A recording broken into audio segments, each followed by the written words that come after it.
giving me the name of the assistant. He didn't know either. Isn't that terrible? Good morning. I'd like to call this monthly work session agenda a session to order. Today is December the 7th, 2021. Today is the 80th anniversary of Pearl Harbor. Up first this morning, we are going to discuss our internal audit committee report for purchasing and procurement. So I'd like to call up Rob, Brolene, and Mark Smith right here, and Mitzi Corcoran, and Tracy Brenzendine will be coming forward with her staff a little later, who's done a remarkable job in that position. Mitzi, do you want to be up here with us, please?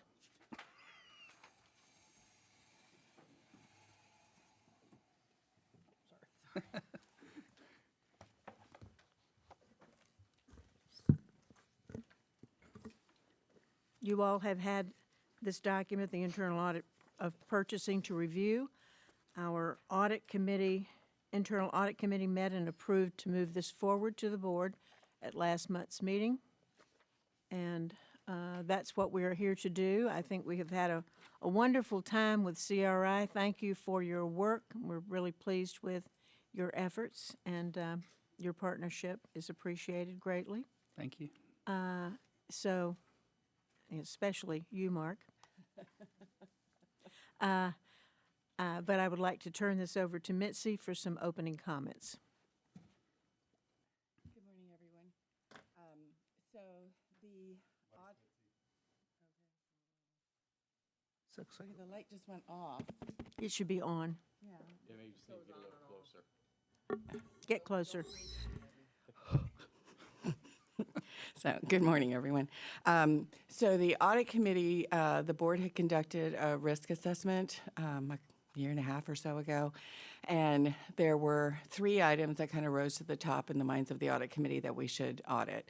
The first was construction, which has been completed, and the report's been presented to you. The next was procurement. By its very nature, it's inherently risky. So, and there's lots of opportunities to have drops in your internal controls. So that was the next audit, and so they've met with as Mrs. Goodwin said, they've met with the audit committee, and they've voted to have this brought forward to the board. And then the next one, which has already begun, is on contracts, and that's the third one. After that, then I believe the audit committee will meet again, determine where the next steps will be as far as whether we do another risk assessment or whether or not we proceed with other items identified on the original risk assessment. So I'll turn it over to Rob for him to give you the report on procurement. Thanks, Mitzi. And so I just want to also reiterate that it's been a real, I think, fruitful and a great relationship working with the audit committee and with management. Everyone, both audits that we've done so far, and we're in the midst of doing the third. Everyone's been very cooperative, worked really well with us, and we really appreciate that. Sometimes that's not always the case, so we do appreciate that very much. As has been said, we completed the second audit that's already gone through the audit committee, the second internal audit. This one then focused on procurement. And as Mitzi said, procurement we find in almost all governmental entities, because of the statutory requirements, as you know, is always a high-risk area. And so you do risk assessments when you're talking about school districts, cities, counties, it's always going to be in the top 10, if not the top 5. And so it's a good one to look at. So what I'm going to do now is to go ahead and kind of go through at a high level. I'm going to kind of do some of the general things, and then Mark will walk through the details in terms of some of the detail observations. So as you can see from the last time, this format itself should look very familiar to you. We use the same format. We like to provide a summary. You give the outline of the whole report. I know you've read through it on page 1, kind of outlining how the subject areas that we cover. That's our standard cover letter. So going to the executive summary on page 3. So the key thing here is right away you're looking for colors, and you're hoping not to see red. right? And I know management's hoping not to see red. And in this case, there was no red. And I want to emphasize, because I get this question every time, is, well, we audit by exception. So if it's not there, that's good. In other words, right? We don't put in there. So if we look at, say, 40 items, we look at 40 transactions, and you see we don't say we had any particular exceptions or issues with that, that's a good thing. And the way internal audit works is we can't say, we say what was wrong, not what was right in the report, because that's what we're doing. We're looking for gaps, areas of improvement. So what I always like to say is orally, as part of the presentation, is you can tell by the executive summary and the nature of these, what we do have as observations is that things are working very well. And we didn't have any exceptions when it comes to the detailed transaction testing, especially around, the big question is, how do we do with compliance with the statutes and our policies and procedures? We did well. We didn't find any specific exceptions in those areas. So the nature of all these types of our observations deal with really improving things, better documentation in some areas, better tracking of some things, which Mark will go into those details when we get to it. But you can see by the risk rating on that page, we had 2 moderate observations and 3 lows. So that's a very good, to put it in school terms, that's a very good report card, okay? Put it in terms we understand. So that's the high level. And then we just have some background information we put there. We're not going to go into that in detail, but we think it's helpful because we do our testing. Does it have kind of in front of you? I'm looking at page 5 right now. And to see on there, that's kind of a nice table that gives us that shot, that kind of excerpt. This is what it looks like in terms of approval thresholds. So that gives you an idea. And there are specific controls and approvals that have to take place, and whether they need quotations or not written, whether it actually has to go to the public solicitations and the whole formal RFP bid process. This is telling you what those parameters are, which is helpful to see. And that's what we're testing against, because this is reflective of what's required under the Florida statutes and the Florida Department of Education rules, in particular 6A 1.012. And that's summarized here for you. Page 6, we just kind of some high level, again, just to kind of put things in perspective. This is really informational. We don't audit this. That's not the scope of what we're doing, but just to give you an idea of where the dollars are spent and kind of give you kind of a snapshot of that for context. Then page 7, here we're talking, just to give an idea of the staffing, the people that we that we're interacting with and interviewing as part of that testing. And I always say too, it's very critical that we talk to the people who are doing the work. If we just go there and select a sample, we find out, I would say 80% of what we find or more happens through conversations and telling us, what do you do? Walk us through what you do. That's when we hear and find out, based on our experience, if there's things that might be missing, things that might need to be corrected or added.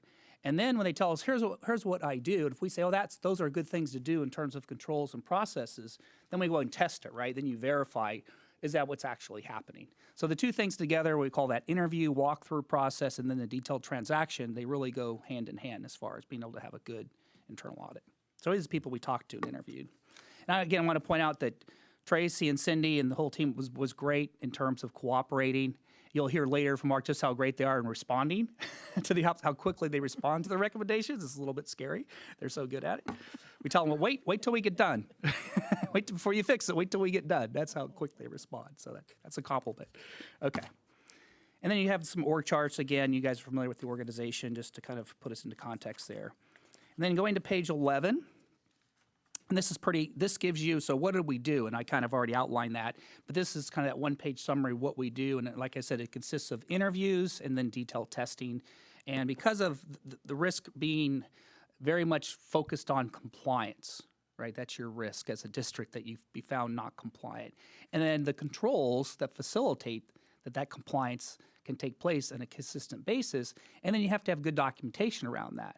At the end of the day, what are you complying with? They have to be documented policies and procedures, and that's what we're doing there. And we looked at actual purchase transactions, detail tested that. You can see what we did there, looking at obviously the bidding process. We also look at separation of duties or segregation of duties. That's very important. And then we did some vendor analysis as well. And then at the end, this is it, right? This is our report that we then we always. And by the way, before I turn it over to Mark. We always, it's on the screen, I guess. It was. Anyways, before I turn over to Mark, so what we do in that report is the first step is we always vet those results. I want to emphasize that too. We want to make sure, so why are we doing that? Because we want to make sure they're accurate. Because we can go through and find potential exceptions, but it might just mean that there was some support missing, or maybe we missed something. And so we want to make sure that we're accurate. And we'll sit down with them and walk through those. Mark will take those findings and say, here's what I found. And there'll be, we call it the follow-up stage. And that's one of the reasons why this takes longer than what you might think sometimes, because we really want to vet those things, and follow-up takes some time, that back and forth. We go through that process. Then we have a meeting to kind of walk through the draft report, because it looks different when it's all together and written down. We'll have that with management, and then Mitzi will be involved with that, and then it'll take that all the way through Jane into the audit committee. And now of course, you're seeing the final report here. So that's our process. So unless you have any questions, I'll turn it over to Mark. If you have any questions, I'll pause for any questions you might have. But we're going to get into the details of the observations. Mark's going to walk us through that, but I'll pause if anyone has any questions. I'd so like far. for people to wait to the end of the presentation to ask questions, please. Okay. All right. Mark? All right. Good morning. I'm going to walk through the observation matrix that starts on page 13 of the report. The first observation we had was a moderate for duplicate vendors. So we took the active vendor database, which had over 11,000 vendors, and performed some different analysis on those, looking for duplicate vendors. And you see here the 4 different kind of matches we did to identify traditional scenarios that we see duplicate vendors.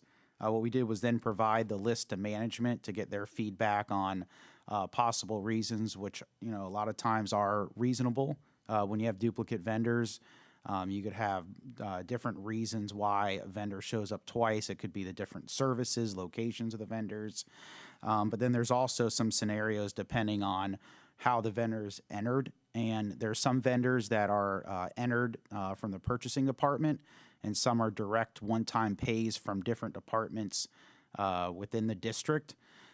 So we asked them to take a look and provide us why there could have been different reasons, and part of it's in their response as well. When the system was updated or converted, there were some carryovers from there, but we also provided some recommendations for them to do to continuously, one, address the ones that are currently maybe not used or duplicate, and then on an ongoing basis to make sure that every so often they're evaluating if there's vendors not being used, or if there's duplicate vendors that do not need to be in there. And as you see the response by December, and a lot of these responses, they were quick to either implement while we were discussing with them.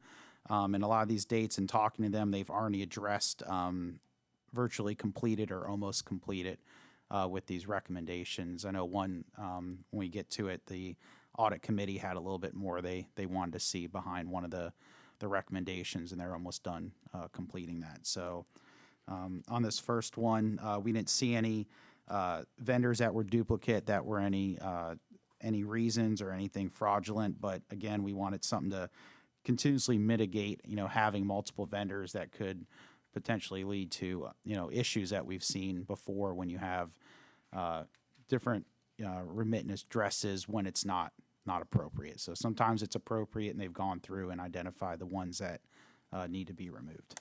So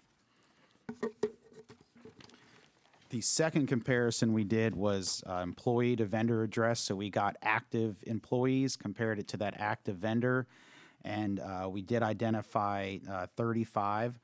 And we, again, provided that to management. They provided the reason why there were duplicates. Some were, say, someone living, or might be a relative, a student that got a refund end of the year, had lunch money left over, $20, $30, whatever, and they received a check. Some were maybe someone that was a contractor and then became a employee of the district. And what we did was we did some additional testing on select number of those and looked in the system to make sure when they were a contractor, how long ago was that, and that they're not receiving payments as a contractor and an employee at the moment. And then the ones that were students receiving refunds, we were able to see the approval the documentation supporting the refund. So we're able to confirm those. And as part of that, as I talked about, there's some of those direct pays that are performed by departments outside of purchasing. We recommended that, when they do make those payments, that they don't remain active vendors to prevent any kind of issue down the road by them staying an employee and an active vendor, or having an employee as set up as a vendor. And I know that's one thing that they addressed, and I think they did identify a flag that could be put in the system. Yes, actually, we had a conversation with our vendor and realized we actually have that as an option. So it's majority of its food and nutrition services entering in refunds for their student meal accounts. So if it's an employee who has a child with a meal account, that would be why it would show up on the list. So they have the ability now to check a box to say, so once the check is issued, then the vendor becomes inactive right after the check is cut.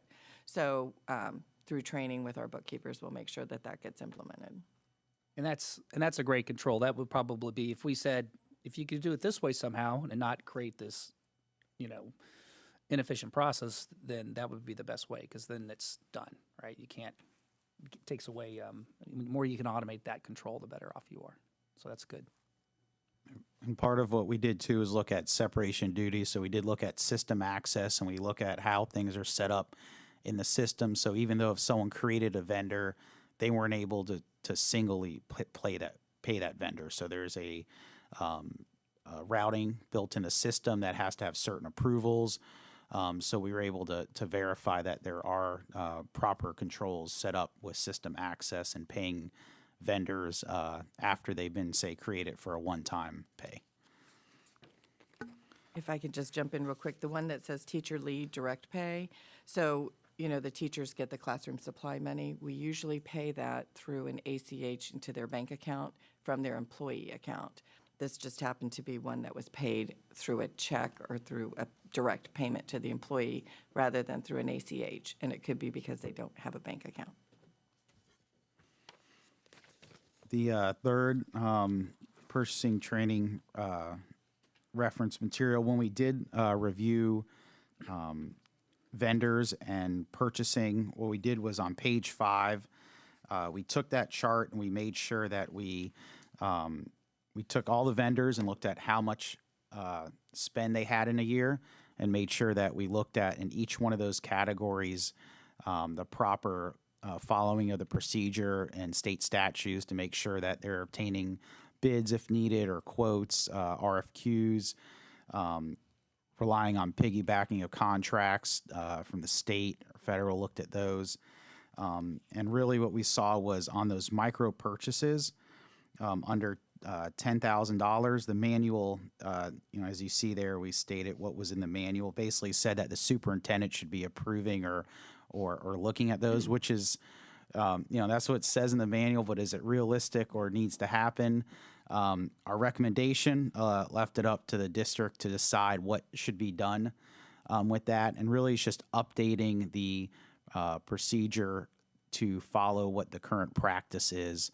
And having in there, should it be the superintendent or designated employees of the district to make those purchases.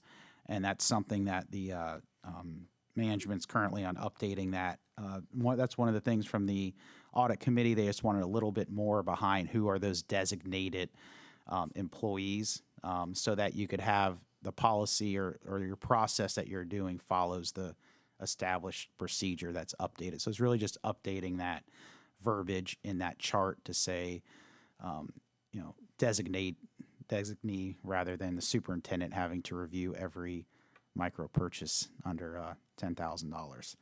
And the other one was contracted services were not within purchasing until March of 2021.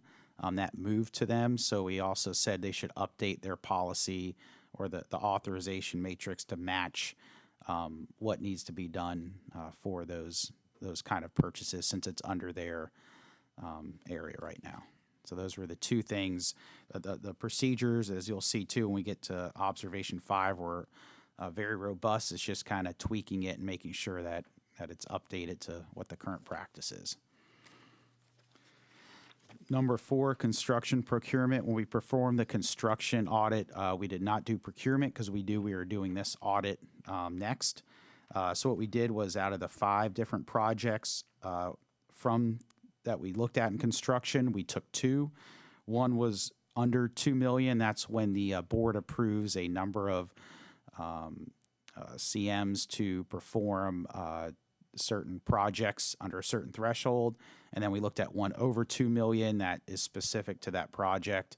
And we took those 2 and we looked at, did it follow purchasing for construction project guidance and statutes. And we found that all the documentation was there, and it did.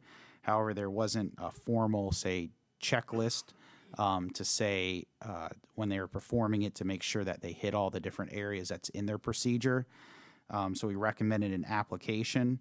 And then, as you could see, similar to the pay application review, a checklist to review in their response based on our audit that we performed on construction. They had already updated their procedures for this process, and they've actually worked into DocuPro software the checklist to make sure when they do procurement of construction that they are following those. Since that area is not within the procurement department purchasing, it's stands alone in construction.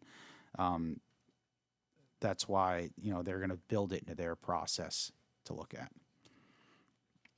And the last one is update consolidation procedures. As I mentioned, they're very robust. They had a lot of procedures, very detailed. It just were in some different places over the years. Just different associates might have had different versions, or just a little bit the way that they might have done things.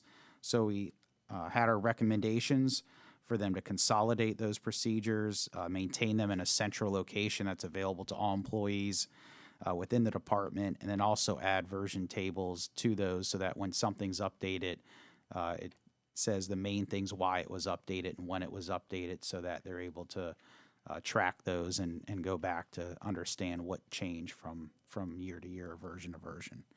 And I believe that's been Arnie performed. So Just one thing to add to that, they were also, instead of using titles, they were using names. So anytime they had turnover, they would have to then update that again. So we talked about that and said, yeah, it just makes sense to use titles instead of positions instead of people.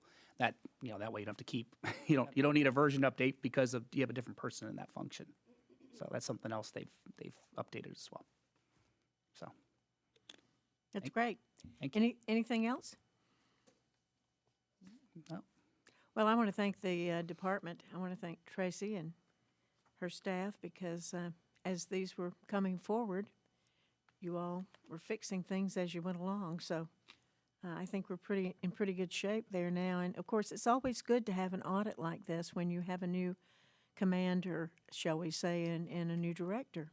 So this was good in construction services because we have Jane there, and it was good for Tracy in procurement. So thank you very much. I think this has gone very well so far, and we're all new to this internal audit position and committee. So I think we're looking forward to the next one and then making a decision on where we go next year. Shirley? I wanted to thank you too. I admit when they talked about having internal auditing, I, kind of glazed over. I'm like, oh no. But you've made it easy to understand. And I think audit is dollars and cents, which it is. But the audit that you were doing, the internal audit, was more about procedures. And I didn't want to see a procedures manual and Process. all kinds of things. So I'm really glad that you put it down to something that we can all understand, and also that our staff. I mean, kudos for you all for jumping in and helping, and looking to make things better. And that's the best thing we can do. And we appreciate your assistance in this. Thank you. Well, thank you. And again, yeah, I just to put this in context too, that's pretty rare, where usually we're also engaged to do follow-up And that means come back 6 months later and say, have you put these things in place? Then we would test to make sure it's put in place. Now, that's not part of the scope of this particular audit. It was left to management to do that, but to have them tell us parts of it are already implemented before we even complete the audit, it's pretty rare. So that is something to really be called attention and praised for. It's pretty impressive, but thank you. Tom? Yes, so I appreciate that you're back and we're hearing those conversations again. The two things that I think are just as important, one you touched on, the fact that the procedures were already being implemented as you're going through the process, but just as important, and it's kudos to all those sitting back there, that they were welcoming of the audit. And my hunch, knowing them as I do, that they're welcoming ideas and suggestions to do it better. So that's what the school district is about, continuous improvement. So thanks. Yeah, and that was the feedback. That was their disposition. You're right. As you pointed out, that was their disposition, which isn't always the case. We first walk in, they're like this, at their hands up. So they were very welcoming, and we appreciated that as well. Thank you. Bridget? Thank you. Well, I too want to thank you and the staff for jumping in. I just want to clarify for the construction procurement, there was the document workflow, so that's already been created. And then when you were looking, and I think both on 16 and 17 for both of those, are those all procedural changes, or do we need to update policies to fine tune? I don't believe we need to update policies. I think where it says the superintendent, micro purchases, Oh, yeah, obviously the the 10,000. superintendent doesn't do that. I think originally we were going to do superintendent or designee. I think we'll probably just do superintendent or cost center head, because the cost center head approves all purchases, and Okay. then that would kind of cover us on all bases. If it's pre-approved And we with the wouldn't need budget. to constantly bring an updated list of who's authorized, because the cost center heads are the cost center heads, and Right. they're identified within our ERP system And that's the already. $50,000 threshold, or That's 10,000? the 10,000. So, because right now it says the superintendent, which I agree. I mean, that's Correct. That was the one that that's they, happening. I don't know any superintendent, any of our clients that's going around approving micro purchases. for Office under Depot. 10,000. Yeah. Right. So That wouldn't do be a good we- use of your Do we need to superintendent's change time. it so that It's not policy, I don't believe. I Okay. believe it's procedure, or is it policy? I think There is, I think, a piece in the policy. there is. Okay, that we so we'll just bring a just modified strike- policy. Yeah, that's all. I just want to make sure that Yeah, everything's sure, we could do that. And I think that what is that 7.770? 7-0, yes. 770. Right there. Is it 770? Okay, Erin? so we'll bring that to you. Thank you, Madam Chair. I just wanted to say well done to all. And I can't imagine, having worked with Mitzi Corcoran, that there was much to find. I know how much of a rule follower you are and how obsessed you are with it. So I leave this knowing that we are in an extraordinarily ideal position. Thank you. Except for losing her. Yes, indeed. Wonderful. Well, thank you all, and happy holidays. Safe travel to California, Rob. you. Thank you. Look Yeah. forward to working with you the first of the year. Thank you again. Thank you all. Thank you for your time. Appreciate it. Next up, we have Jody Dumas, our COO, to discuss the penny sales tax. I refuse to call it surtax 4. That's very confusing to me.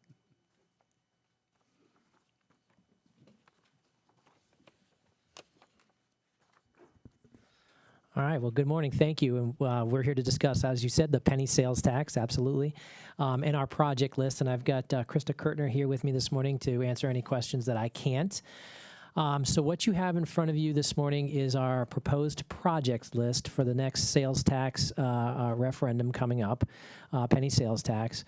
This is the same list that you had a chance to look at probably 4 or 5 months ago. We brought it to you as kind of an initial draft from staff. The process since then, and this is the same process that all of the municipalities are running through concurrently with us, City of Sarasota, City of Venice, Sarasota County, Longboat Key. We're all doing the same process at the same time together. So what that means is you had a chance to look at our draft projects list from staff.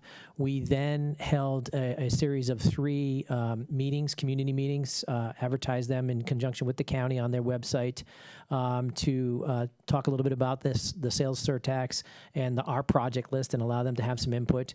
There was very little attendance, I would say, at our meetings, but that has happened, I think, at all of the meetings throughout the municipalities. The attendance has been very low. But we did have a few people attend, and those were great conversations that we had. Coming out of those meetings, we then got back together as a team and reviewed this list again, and that's why the list is in front of you today as on this workshop agenda, just to see if you have any final questions. Our process moving forward will be to get this on one of your agendas in January for final approval, and then we will submit that to the county as our final approved projects list for the referendum. The timeline in terms of everybody getting that done is by March, and so all the municipalities are doing the same exact thing between now and March. Commissions, boards approving them in time for the referendum. The referendum will be next year, November of 2022. And so that's kind of where we are with the projects list. Again, there hasn't really been no changes since the last time you had a chance to look at it, but with that, I'll open it up to questions that we can answer for you. Questions? We don't need to spend a lot of time on this, I don't think. Looks good to me. I really don't have any problems. How about you, Shirley? Well, the only question I might have is, there's those dollars coming down for infrastructure that's supposed to be for internet and all of that. I don't know if any of those will cover anything that's on here, but if they do, I'm sure we'll make those changes. We can. I don't know if Chris wants to jump in, but we certainly can make changes as we go. We have done in the past because, as you know, our priorities change over time. And then the revenue stream is an estimate, right, of what that revenue will look like, and that may change over time. So these projects may move a little bit depending on what all that looks like. But if some unanticipated funding comes in, certainly we can make those adjustments as we move forward. Fluid. Fluid, thank you. Okay, thank you very much. We're trying to keep on our schedule today, so thank you for that. And next up, we have ESSER's 3 grant, Chris Runoff and Denise Cantalupo.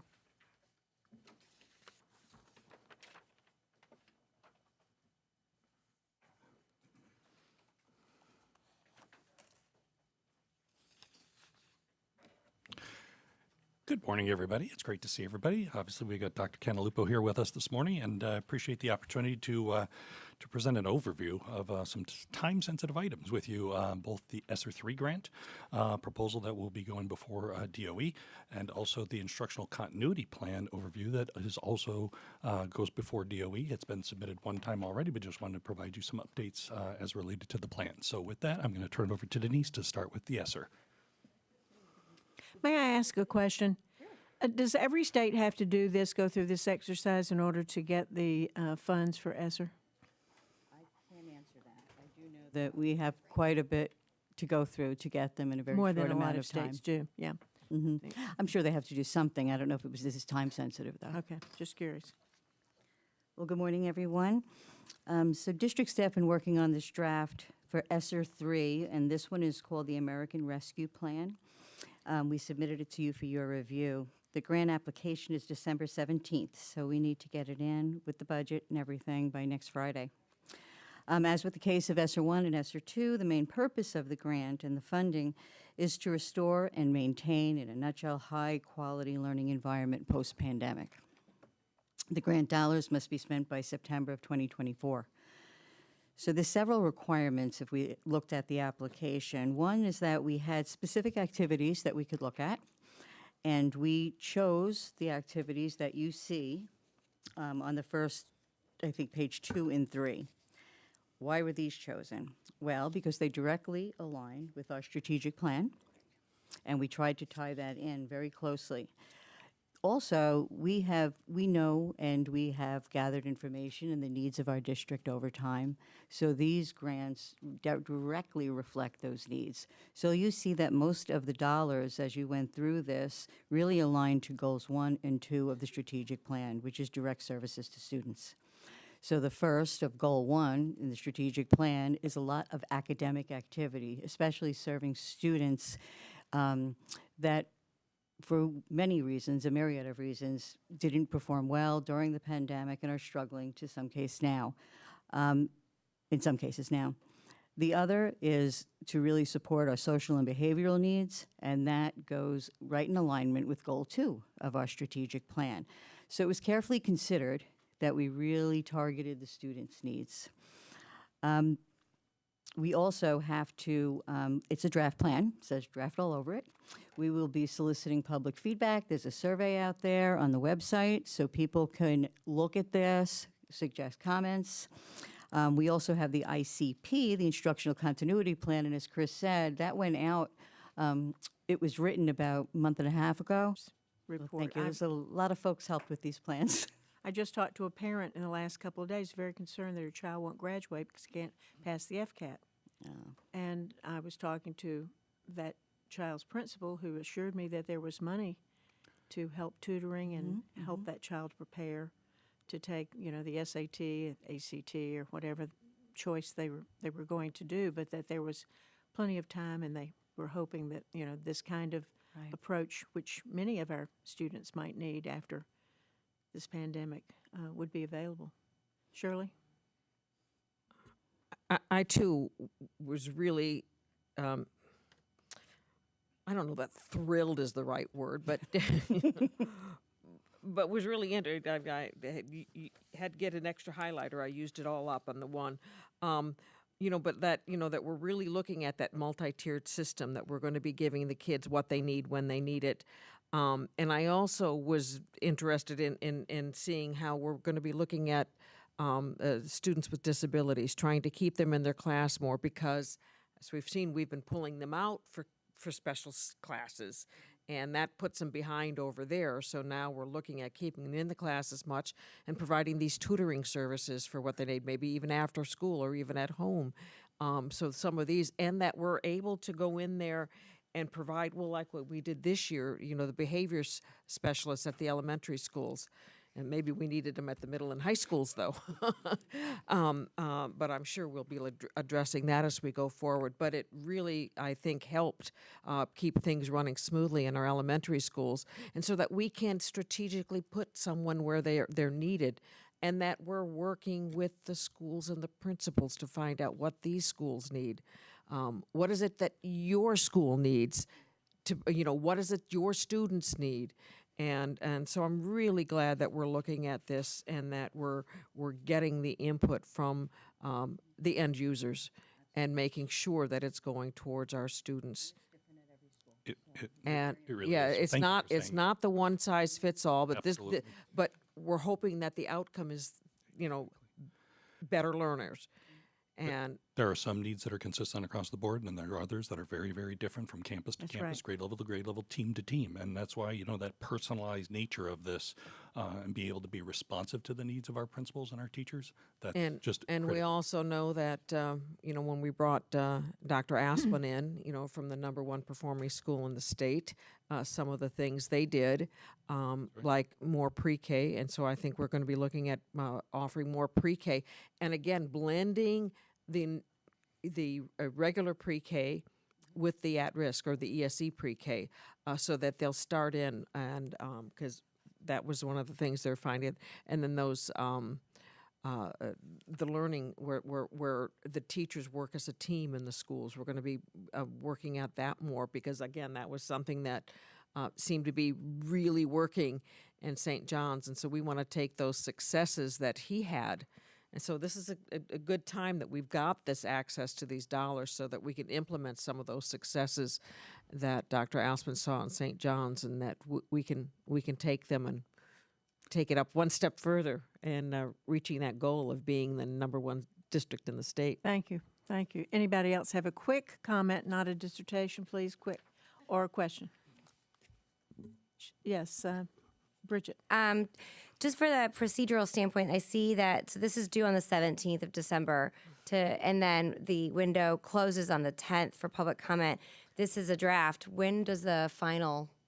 This is our draft. When does the final version come back to us for?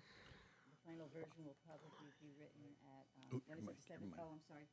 It'll probably be done 11:59 on December 5th. I was gonna say. No, I'm teasing. Okay. Hopefully, we'll get it back to you as soon as possible. I'm hoping we'll see what the public suggests. Okay. And try to get input from everyone as Yeah. best we can, and then we'll try to get a quick turnaround. Okay. And let you look at it. Thank you. Karen? Thank you, Mrs. Goodwin. Could you just please clarify that the timeline and the grant specifics and meeting that criteria are coming through the Florida Department of Education? Yes. That's correct. Absolutely. Okay, thank you. Tom? I'll be quick. There's, the dollars are great that we're, get to address a lot of big issues in terms of social emotional learning gaps that we're experiencing due to COVID, and of course, the academics. Where I'm concerned is that I don't see in here, and I have a lot of questions, and I'm happy to do this offline, is like, where are we today, and what's the return on investment that you're expecting from the dollars spent on whichever programs? So that's where really a matrix that I'm looking for, because Awesome. as we have these dollars, which programs worked, which ones didn't, and which one can we invest in as we move forward? Beautiful. One thing I can say is that built in here, because we have so many reporting requirements, we'll be looking for someone to progress monitor as we go along. So, for example, I know if you read this, you saw something about focus software. That's to monitor the attendance outside of school. So we have jumpstart activities at every school that look very different. We can't record them on our own systems. So this software will be able to take in all this information, working with a statistician so that we can link that to progress monitoring data and then have more reporting capabilities. And I know that Dr. Asplin and I talked about dashboards, so getting that kind of information Correct. quickly across the dashboards would be beneficial. Will be to me. possible, yes. That I think is important on all three of those spectrums, social, emotional, and academic. Lastly, if I may, Madam Chair, to talk about ICP while I have it. So as I read both of those reports that you're doing that are time sensitive, and I appreciate how hard you've worked to get what you have. What I ran on this because I was concerned that we didn't already have an off-the-shelf kind of disaster recovery plan, and now we're starting to have that. What I saw in your ESSER plan, which I didn't see 100% in ICP, is how we blend remote learning and face-to-face instruction and take advantage of technology where and when it's appropriate. So I saw it in one or the other. I didn't see it blended in ICP or the other, and I hope we can at some point advance to it. I understand it's time sensitive, but that is something that is important to me. Awesome. May I? Yes, Karen. Thank you.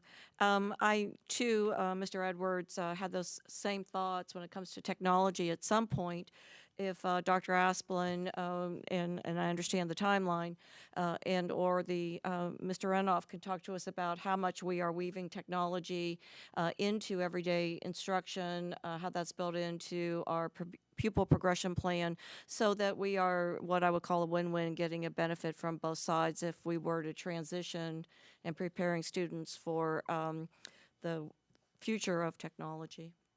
That's great, and I appreciate you both mentioning that. And again, I think, yes, it is time sensitive. Luckily, we had about a month or so to go ahead and start building and looking at this, and kudos to the state. I just really want to say that because it's an opportunity. The state, everyone was forced into shutdown, March of 2020. And so everybody kind of fended for themselves, and there were a lot of lessons learned and a lot of silver linings that came out of that. And thanks to our state for putting together a template for all users across the state to say, hey, what did we learn? What can we share and, with one another and be better in the end? And what you're talking about is exactly what I think their hope was. And with disasters and hurricanes and all the things that we experience, one never knows. You So never know. This is a great start and really great work. Is this also our talk about instructional continuity plan, or? I thought we kind of went right into it. They kind of do. And I think the two kind of go hand in hand, because when I agree. read them together, that's really good information. And, I hope some of our community members will read these, because I think it gives them a really good idea of the kind of thing that we're attempting to do and will be doing with their strategic plan. And one other piece that I just wanted to note is, really after we get the feedback from the community and or DOE with regards to the instructional continuity plan and or ESSER funds, it's now time to operationalize. You don't want a plan that's going to sit on a shelf and be stagnant. So, kudos to Denise and her team. They're exploring different ways to turn this into a module where staff can actually participate and engage in the module. Parents can engage in the module so that everybody understands if something like this were to happen, what do I do? What resources are available? How do I get started? And so that's going to be the next step for all of us, but it's an ever-evolving process that we need to make sure that we stay on top of. Dr. Asper? All right, yes, and if I could just say, I just want to thank our teams. The ESSER plan and the ICP plan all coming together at the same time that we happen to be working on our strategic plan actually worked out very, very well. As you know, our teams have been working through the strategic plan for a few months now, and they've just worked very hard on that, done a great job. And then to write these two plans, it was very timely. It really meshed or aligned very, very well with what we're doing with this strategic plan. So I just want to thank Chris, thank you and your teams, and Denise and your teams for all that you've done, and the goal leads who have really worked through the strategic plan and looking at ESSER dollars. Mitzi, is she still in here? Mitzi, yes, and Krista, thank you for all your work on that as we were trying to figure out what buckets to pay for things in the strategic plan, and this really helped us out. So I really appreciate all your effort. Thank you very much. Okay, thank you so much. I was operating off the wrong work session. Kathy, I'm going to ask that from now on, when we revise these, which will be really helpful for you as well, that we put a revision number at the top of the page, and same thing with like a policy or anything, because we sometimes get with the wrong. I just was about to go into the math review with Sue Meckler because I had another copy of just that. So maybe we can do that. It'll make it easier for all of us. Thank you. Next up, we're going to talk about redistricting. And Dan DeLeo, is Dan here? There he is.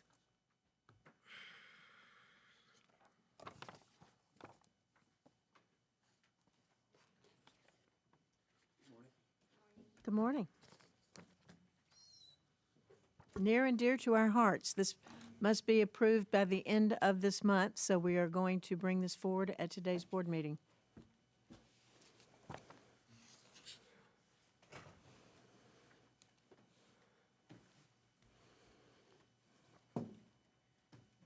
Does everybody have the latest that Kathy just handed out?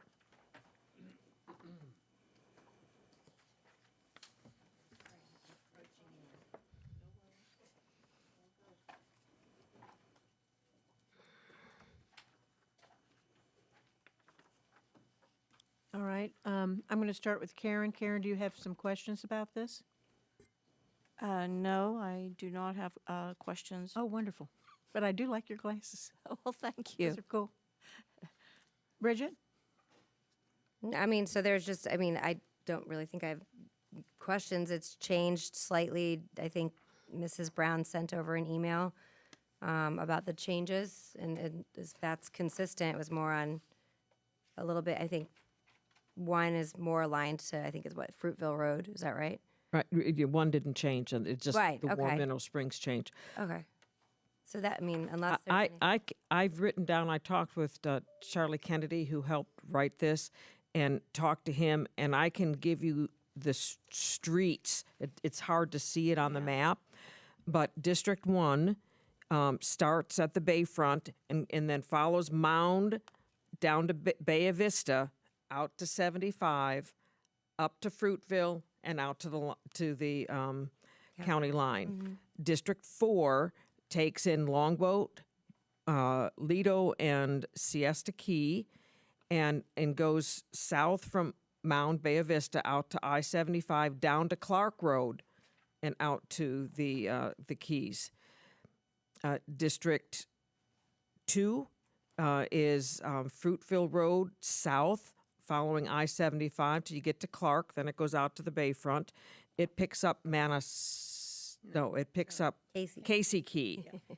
It goes down to Venice Avenue, then up at Albee Found Road over to Laurel, and then follows the river and 72 out to the interstate.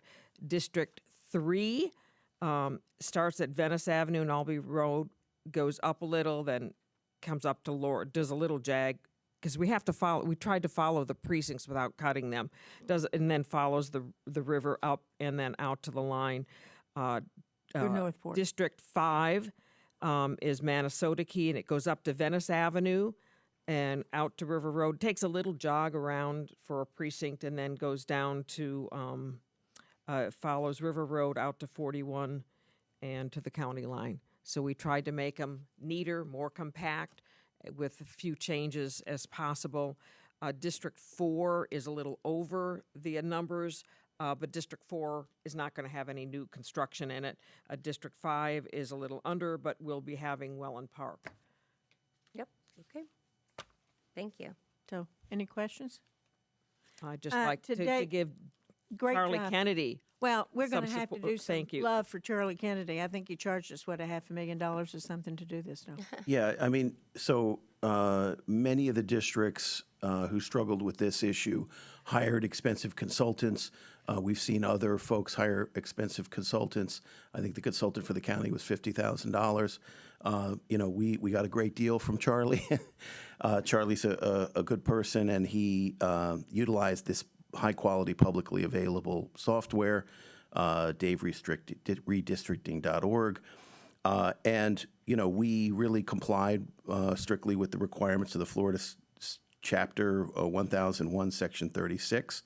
Our 5 districts, these member residence areas, are, as nearly as practical, equal in population, somewhere between 85 and 87,000. We moved the lines as little as possible from our existing districts. We didn't divide precincts. Our current members' residences were maintained in their districts, and there was no monkey business. So it was, our map didn't change monkey much from Charlie's neutral map that he produced. Charlie Kennedy being a school board member in Manatee County and the outgoing chair of the school district, and he had done this for his district, and Shirley worked with him. Thank you, Shirley. Appreciate it. Well, it was a few phone calls, and we talked on the phone a couple times, and I think a 5-minute meeting when we were up at FSBA last week, and to put the street names in there, and it worked out really well. Thank Made it easy for us. And we'll be approving this today. And do we have to read the resolution, or can we just refer to the resolution having been there? I think it's a good practice to read the resolution. You certainly don't have to. I don't think that's fatal to the resolution. There's certainly no requirement to review the exhibits or anything of that nature. But it's not a particularly long resolution. No, it isn't. I just was curious. If we'll do that.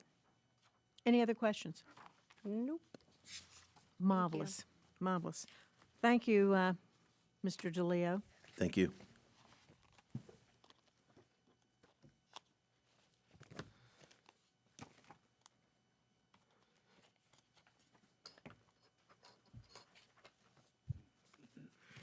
Still got my math adoption here, so I have to get rid of that.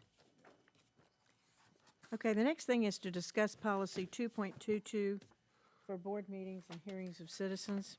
This thing has been revised about, oh gosh, I don't know how many times. I started working on this some time ago, and then Shirley worked on something quite a bit different, and I pulled it at our last agenda review and wanted to make some changes to it, which I think clarify and put guardrails on what we will and will not expect with our meeting.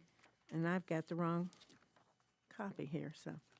Madam Chair, I have a quick question. Didn't we, I could be wrong, was this already approved to be advertised? Was this one of the policies? This was already approved and was on the board for this coming board meeting. Okay, I pulled it off okay, and wanted to rediscuss it again and look at making these changes. okay, thank you. Let's make sure that we all have the same copy. It does have red line and revisions to it. Is this the copy that you have reviewed? Mm-hmm. If this was 'Cause I think- attached, that's what I think mean. we've had several different ones. Mike McKinley from Shoemaker Loop and I discussed this as recent as last Thursday at a meeting we convened when we were both in Tampa for FFSBA meeting. And this results of this came forward. I apologize for the delay. Oh, I haven't read this one. What it does basically to just go over this is that it highlights the three kinds of meetings that we have at the very beginning: regular, special, and emergency. And then it talks about, on the second page, it talks about speaking or having members speak on agenda items first and then having everyone speak on things that don't reflect agenda items. So they would pack or fill up 1 hour. We would have 1 hour of hearing of citizens during a board meeting, and the remainder of those people that want to speak about other issues would speak at the end of the meeting. We will not have 3 minutes. Everybody will have 2 minutes. So we won't change that depending on how many. So we'd be able to hopefully do 30 people in an hour. And as I said, do a 2-minute for 1 hour, and then, of course, we could always change it if there was something that we needed to. And at the end of the meeting, those people that would speak would not be recorded live. That we would end the board meeting, end the recording, and then continue to hear their comments.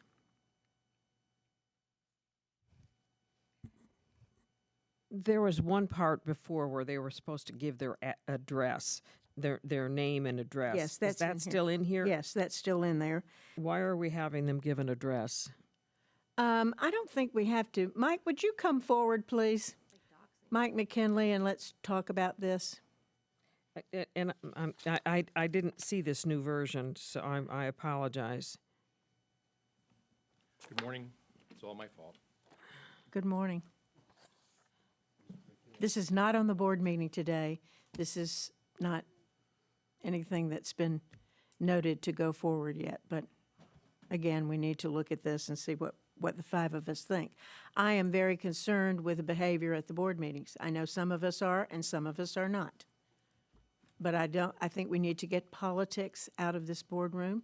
We need to have a business meeting which reflects our business and not everybody else's business, and go forward. And I'm hoping that this would allow us to do this in a favorable way. And the warnings and, moving people out of the room is distasteful to me. I don't want to have to do that. But if people act in a bad behavior, I think, in fact, we need to do that. We also need to update the card because that's part of this process, correct, Mike? Yes, and the statute says that belongs to the board. It's up to the board to do that. Is your mic on? I'm sorry. Do we have to ask for their address? Is it good to or not? I mean, we're getting false addresses. Sometimes we're getting the real information. It's not a sometimes. narrow legal requirement, but it's good for the sake of custom, in my experience and my view. Tom? Yeah, I'd like to see that we do that. We had a situation where somebody filled out a card for Lesco Brandon, and poor Shirley didn't realize what that was about. And I don't think it's jokes that we need here in the boardroom. So I personally do think we should see ID, and they should produce an address. I don't see that as a hurdle to get through. We also saw how that translated to our students at Venice Middle, and those are the kinds of things I think we'd like to avoid. Can we ask for an ID? I've not seen it done. I would have to say you probably have the discretion to do that. I don't know if it would be the best policy, but Well, the main thing is that we get people in here who are serious and not going to act in a way that is not appropriate for our business meeting. And I want to hear all of them. I want to see all of them and have them say what they need to say. I think they can say it in 2 minutes. And I really want to be mindful of why we are here. And some of the things that we hear are not true, and some of the things that we hear are not about school board business. Questions? Karen? Karen, I've called Yeah. on Karen. You know, Up, Oh, I'm sorry. I thought you said Shirley. Never mind. Karen? Thank you. Respectfully, taking in your perspectives, I can't agree. I believe that I won't disagree that we have some division in our community and how folks are handling their perceived issues. I don't think that restricting communication is the answer. When I look at best practices, I actually look at ways and means to increase that communication. And we've gone from 3 to 2. I think that opportunities to go out into the community, which I know Dr. Asplund does on a regular basis, are the positive things to heal our community. I firmly believe that restricting even further than what's already transpired the ability to address your public officials is not going to get the results that we would if we increased one-on-one community time. So I cannot support this. I also do not support requiring community members to provide their address, given the divisiveness and other things that you yourselves are saying, and I agree, are occurring in our community at large. Asking folks to give their address, to me, is just adding more to saying that we don't want to hear from them. And I do. I'm adamantly opposed to this. Bridget? Thank you. Well, a couple things. I echo what Mrs. Rose mentioned. I think, part of it, I think that even though I didn't support it, it was a 3-2. The process of having it approved for today, I arguably think that bringing it off, I think you're on the prevailing side, but I think procedurally would require a board. Don't we have to vote to bring it back? Technically, if it was supposed to be approved today, it's No, it was approved for advertising today. No, we already approved it for advertising. That's why I'd asked. It was a 3-2 that was voted on to advertise. It was advertised, correct? And that now it should be on that slew of policies that are before us today. So that's just one. Again, I'm not in support of it, but procedurally, I think it would, no matter what the policy is, that it should come back to the board, and then the request to bring it back to add these would be the way that I believe is required to do so.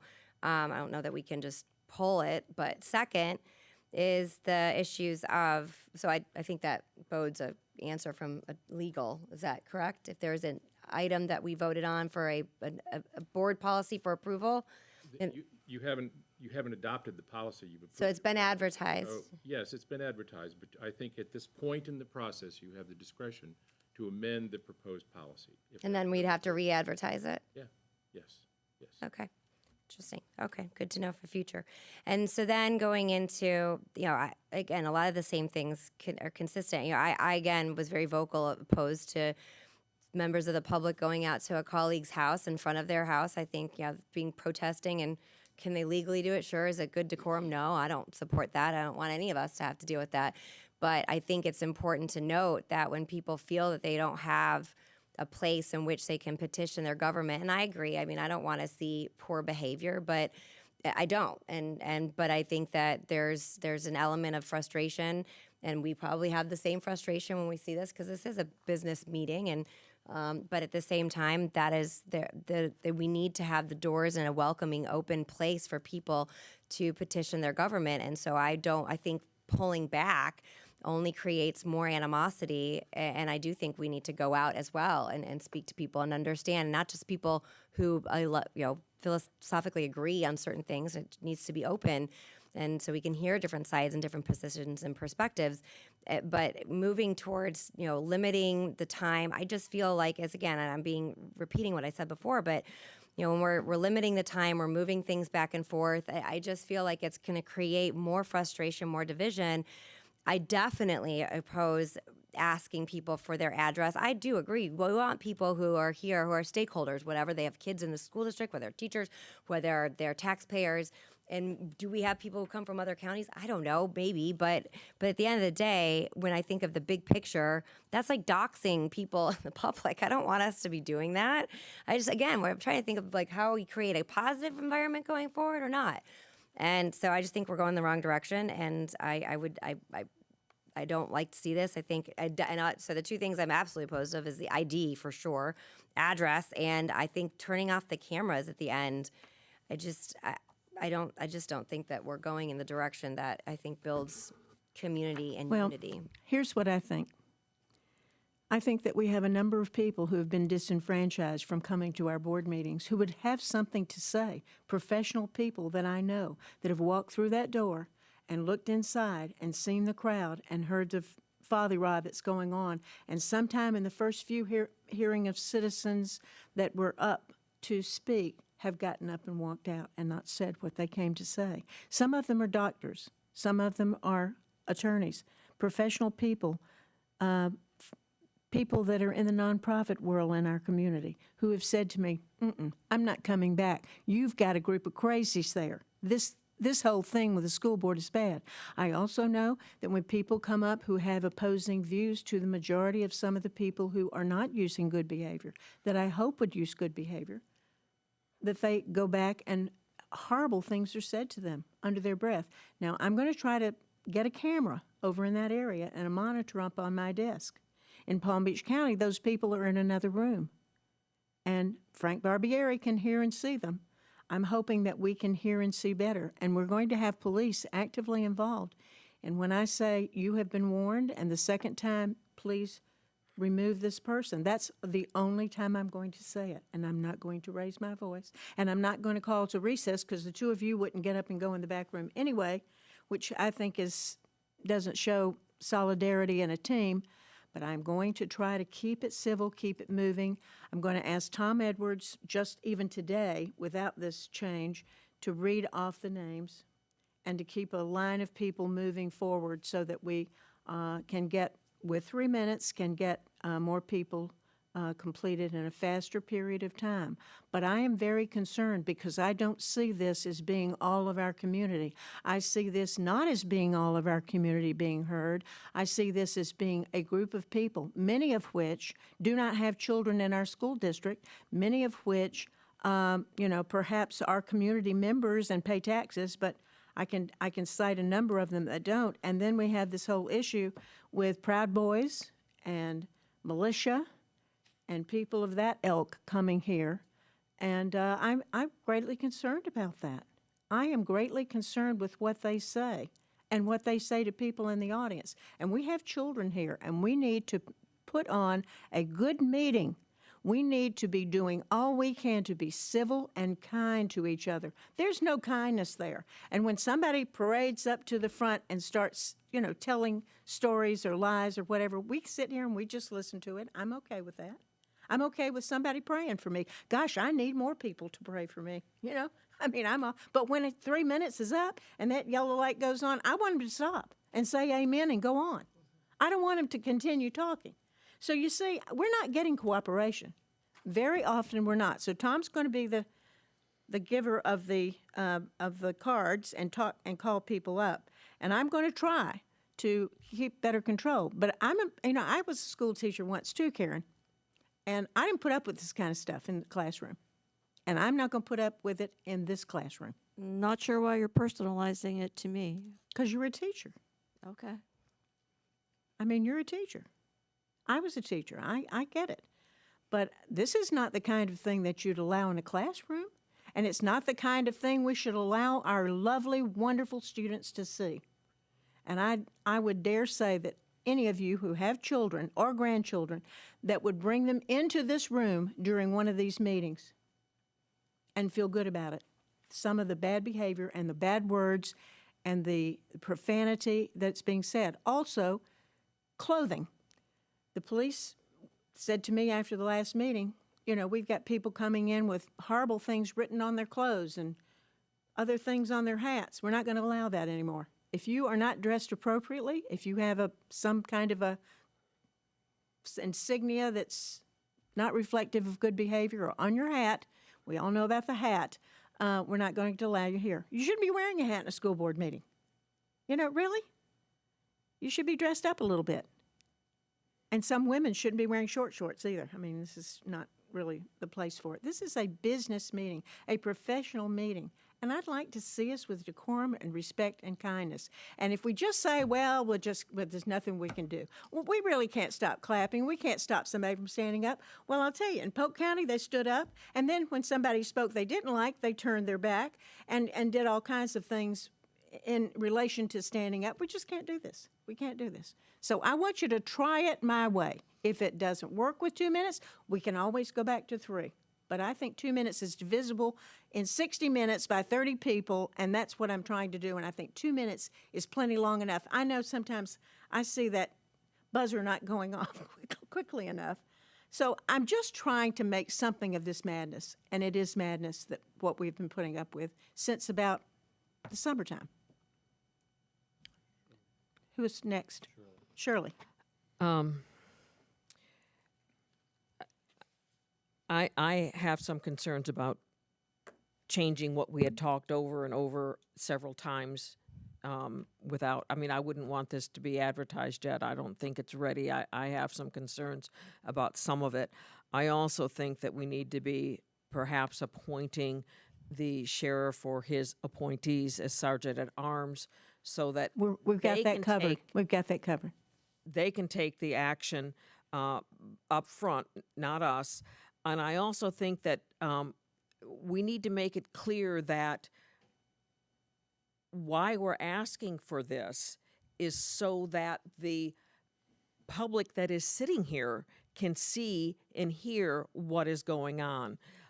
When there's clapping and kind of talking back and forth, going back over there are other people who want to hear what's happening and can't. That's right. Or can't hear who's being called. You know, so I mean, that's why the noise and the clapping, you know, or the standing up, other people can't see. One of the problems also is that, yes, this is a board meeting. We are supposed to be doing the business of the board. There are people who want to make changes or or seem to want a discussion. This isn't a time for discussion. It's a one-way talk. And so when they're standing there and they're asking questions, we don't give it. And I think they need to understand that if we want to have a discussion on something, and I think perhaps we might want to have a more open discussion with the public on this at, say, like a public hearing, specifically to this issue, it might be helpful because I understand through the FSBA rules that there are public hearings where people do talk, and not just at the board meeting where it's just specific to this item, and it could be part of the board meeting where it's just specific to this item, where there is a chance for a give and take. Because I think what some people want sometimes is a discussion. Here's the thing, when somebody speaks, they are to speak to the chair. They are and not to the rest of the board and not to the audience. Correct. In terms of police officer involvement, we will have more today. And I will say one time, please remove this individual if they have been warned before and are being meeting the criteria that we already established. And if that happens, I won't mention it again. We'll call the next person. But I am concerned, you know, as Bridget mentioned, you know, some of the activities that are going on, you know, like people outside of my house protesting, and then they come to the board meeting and want to talk also, sometimes using, I understand some people have used fake names.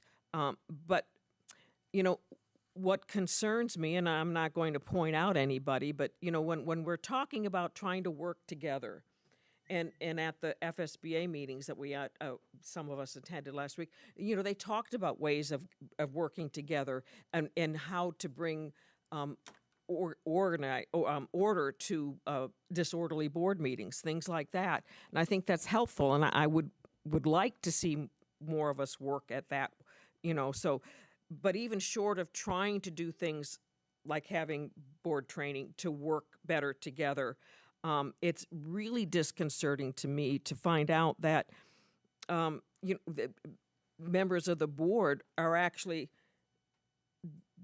being asked to speak at meetings where this guy who was out in front of my house apparently was the head of the group, and encouraging people to come and speak up at board meetings. You know, if in fact you have a problem with your school, we've all talked about if there's a problem at your school, what you need to do is go through the teacher or the principal. If that doesn't work, go through the superintendent. Board meeting isn't necessarily the time to bring up a problem. It's the time to comment on the board, what we're doing. If you have concerns about how you want to change things, emails work. Hopefully we try to answer those. I mean, there are some who continually send me comments, and you know, they don't want an answer. They just want to give their feeling. And we need to focus on what is the best interest of the students. What can we do to help make things better? And I think by inviting people like that to come to our board meeting and espouse their views on world events, or, you know, it doesn't help the students. You're right. Tom? I think Bridget has. No, you're. I'll- I'm going to I'll wrap up go to the- you because you haven't spoken yet. Bridget, Yeah, spoke you're once. in You're line. next. Well, thank you. Get a sign. You just hold it up. There's a lot that's thrown out there. I have been asked by a fellow board member not to speak for her, so I need to throw that back out. This isn't about suppressing opposition. This isn't about dividing the community or suggesting that if we have a different opinion that we're dividing the community. And I kind of resent when it's presented that way if we differ in opinion. So I need to start there. People could argue that appearing on Fox News and discussing CRT and speaking at the Hollows with the Proud Boys divides the community. They could argue that. And so what I'm really looking to do is, as I've said all along, have a business meeting, minimize the amount of politics that are brought into the room. And I'm not at all looking to shut anyone down because, frankly, I've learned a lot from the information that has been presented, both good and bad. I've learned quite a lot, frankly, more than I bargained for when I threw my hat in the ring to run for this illustrious office. So I'm not looking to shut anyone down by any stretch of the imagination and keep them coming because I think we buttoned up Unite Us because I got a great public comment. I think I've really zoned in with Dr. Asplund to say we need to get that third grade reading level up and running because I've heard that several times in public comments. And, you know, people are arguing about voter ID, presenting ID to vote. If someone comes in here and thinks it's funny to write, "Let's go Brandon," and we don't check an ID, then we're at fault. We're at fault for allowing that type of behavior to be examples for our students. To Mrs. Brown's point, that's why we're here. And I've had to apologize to student representatives for the bigotry, the homophobia, the racism that we've experienced. And if that's going to happen, frankly, I would rather it be at the end of the meeting, not on a camera when the student representative has gone home. And so that's really what I'm talking about, is organizing the meeting. And I believe the chair has come up with a reasonable suggestion, but just because we differ doesn't mean that we're dividing the community. It may mean that we're all trying to say, how do we heal the community? Thank you. Bridget? Yeah, so I still stand by my comments, but I wanted to add up a point that I've seen. And again, I understand as having chaired rancorous meetings that it's tough. But in the event, and I do believe there have been illustrations where people should have been removed because they were being disruptful or using profane language. And in that event, I know it is frustrating, but I want to applaud our law enforcement who are here to provide that support. And I think it's important that we be patient with them when they go to remove anyone after when it's been appropriately requested, because I believe they're trying to de-escalate the situation and then follow those orders. Whereas when appropriate, I think that the last thing you want, or any of us want in that scenario, is someone physically being removed. That's their training. They know how to do that. And so I think that if the chair has found that behavior, requires a removal because of disruption and or profane language, et cetera, that we just recognize that the law enforcement who goes over to do such, it may take a moment, but I believe it's their training to de-escalate the situation. Because again, I think that is, if we're trying to have calm in the chambers, anything other than that could really go the other direction. So I just agree wanted with to you make sure completely. that was clear. And that's why we will continue with the meeting, and they will only be asked once to go over, and then it will be turned over to them to do the job of removing that individual. I don't look at that as a good thing to do. I really don't want to do that. But when people behave badly, just as students can behave badly, and some of our students now are behaving because I think they're seeing some modeling around that concerns me, then we have to do something. And this is just a way that I have of doing something about it. I started working on this policy last summer, and I think it has to be definitive. I think it has to be a certain amount of time. We can't have 3 hours of public hearing and then get to our business. It's not right. It doesn't work. So this will give us a definition of what the hearing of citizens, an hour is really too long. Some boards have 15 minutes. Many boards now are adopting 1 minute.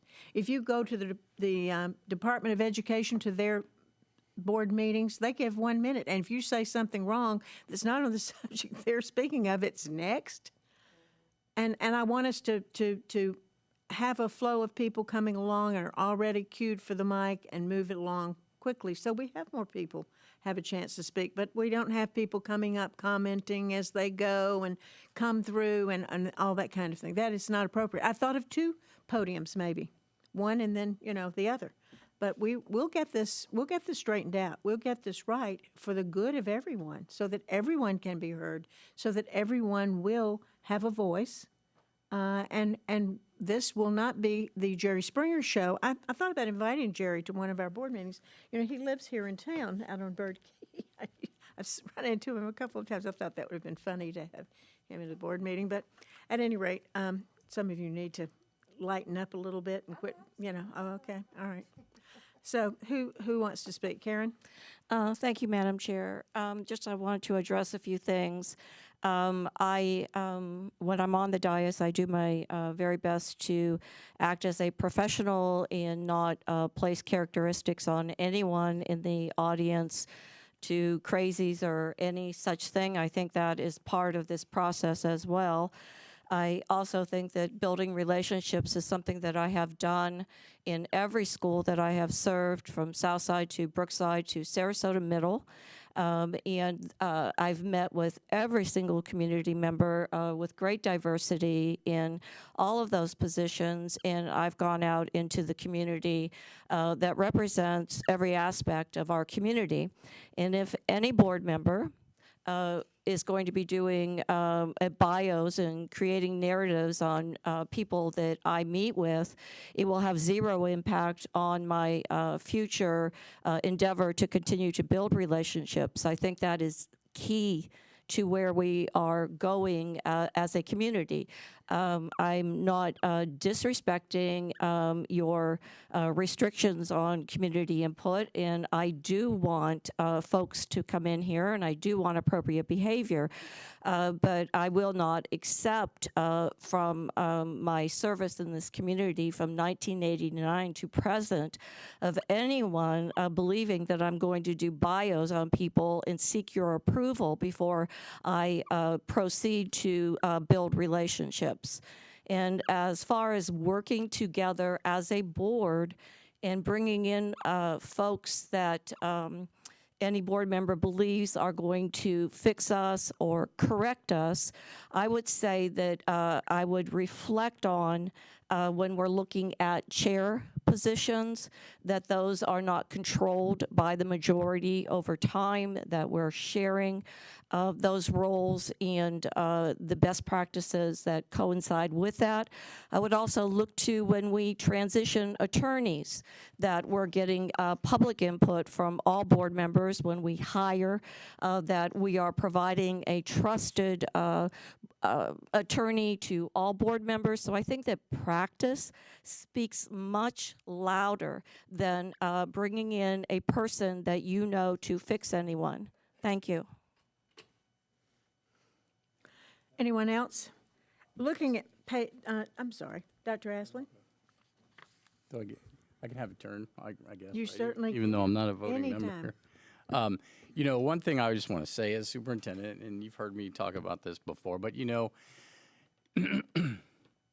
we all are trying to work together here, right? In our school district, we're one big school district working together, and there's many different people who live in our school district with different needs, from one end to the other end, that we serve every single day. And I know that everybody that comes in and speaks, everyone on the board, people who work for us, everybody wants what's best for our students. Everybody wants the same thing, what's best for our students.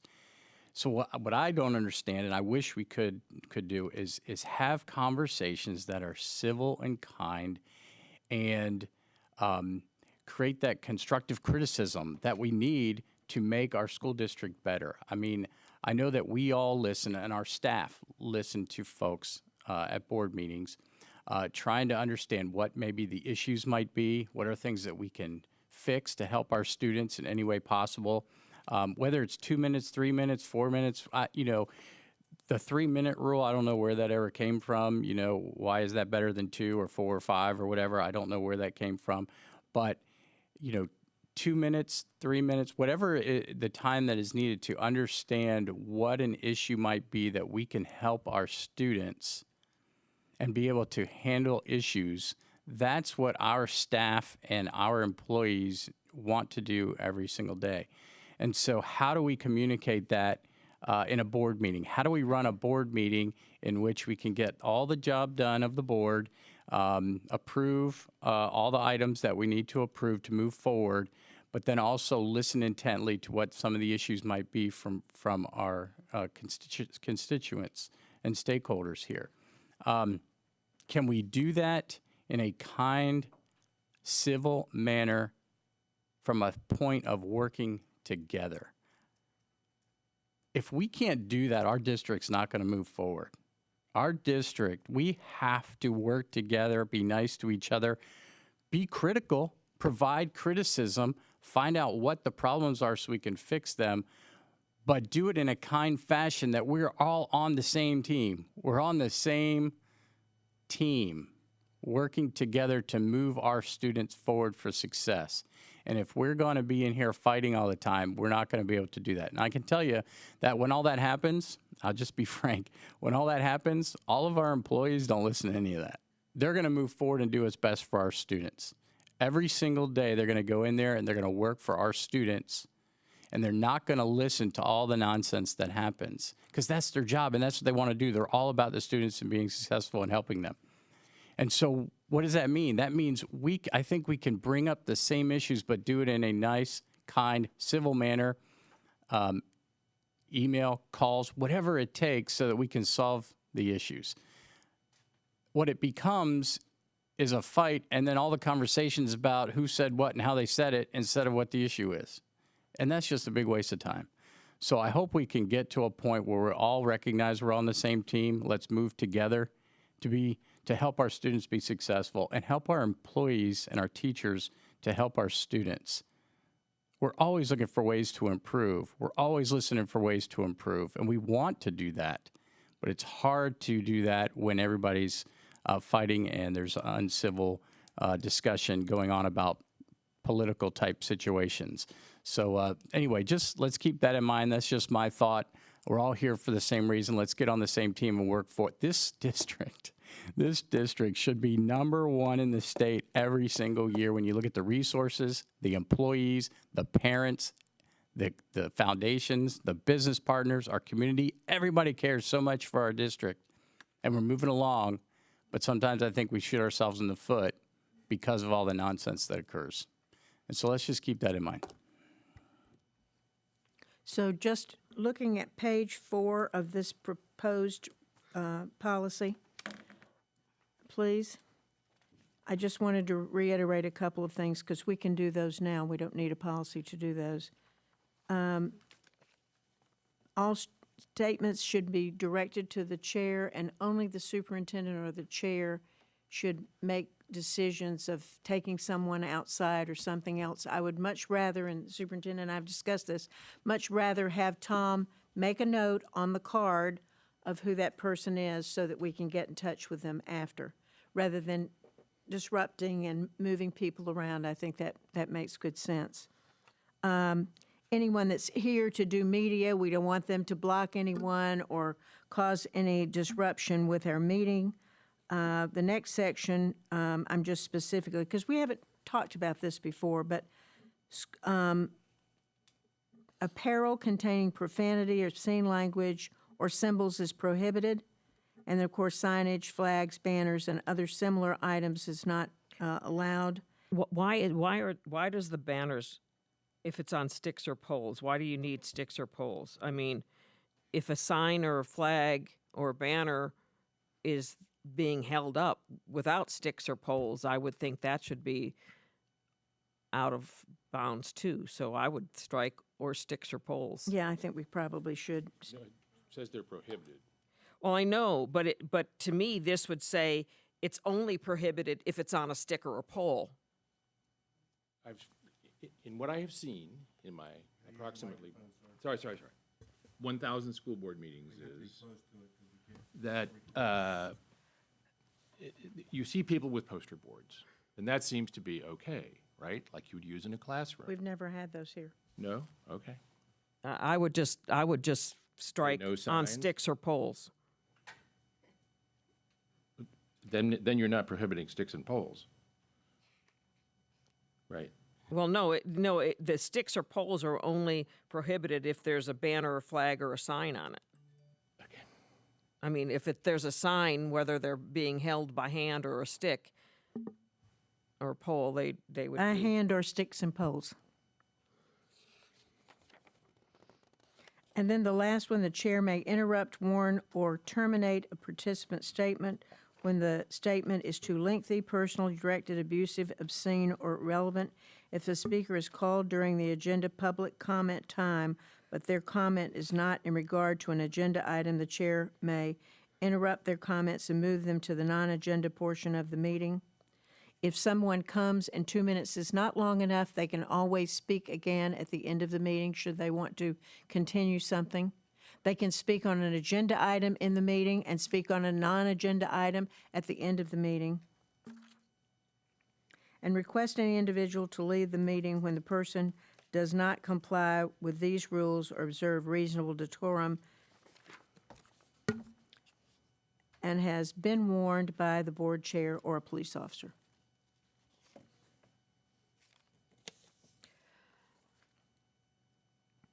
I just think this spells it out in a much better fashion and gives us and gives the people in our audience a better knowledge of what can be expected and what cannot be. Shirley? Most of these things I'm all right with, but I'm not all right with it in total. I think the 3 minutes to 2 minutes is probably okay. It's much better than the 3 minutes, 2 minutes, or 1 minute. That I thought got confusing. I thought that was confusing. Because I see how the state board only allows 1 minute. And I think some of these people just go on. So I would think they should be able to do it in 2 minutes. Again, if they can't and it's more descriptive of that, they can send us an email. On page 3B, I have some concerns about it being off the air.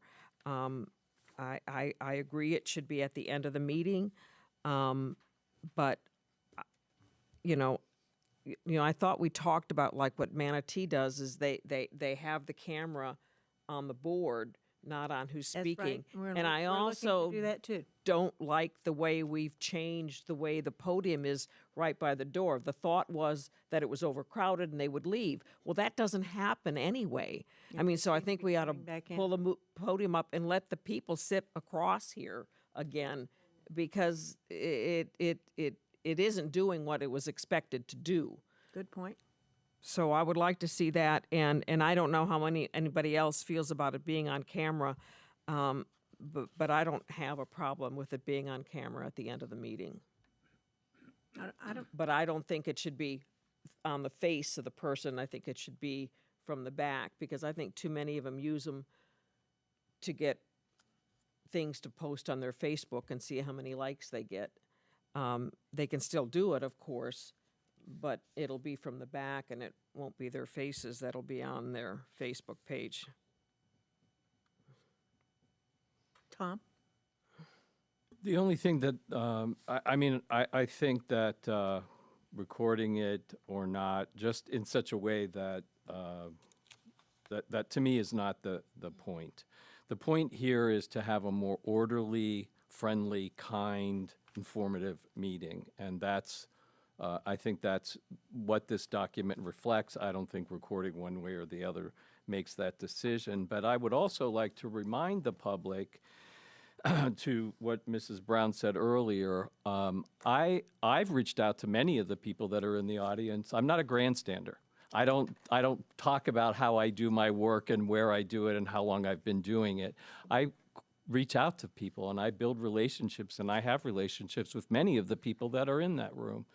So, and that's actually, if you want to affect government, you want to speak to government, you want to have change, my phone number and my email address is on the website. That's the best way to have an effect with me. On page 3, there also was one other little item down on C2. Participants must be recognized by the chair and will be requested to preface their meetings with a group affiliation if they want. We're just said that you're going to be having the chair or the vice chair recognize them, so you might need to change that. By title. I think we would just, yeah.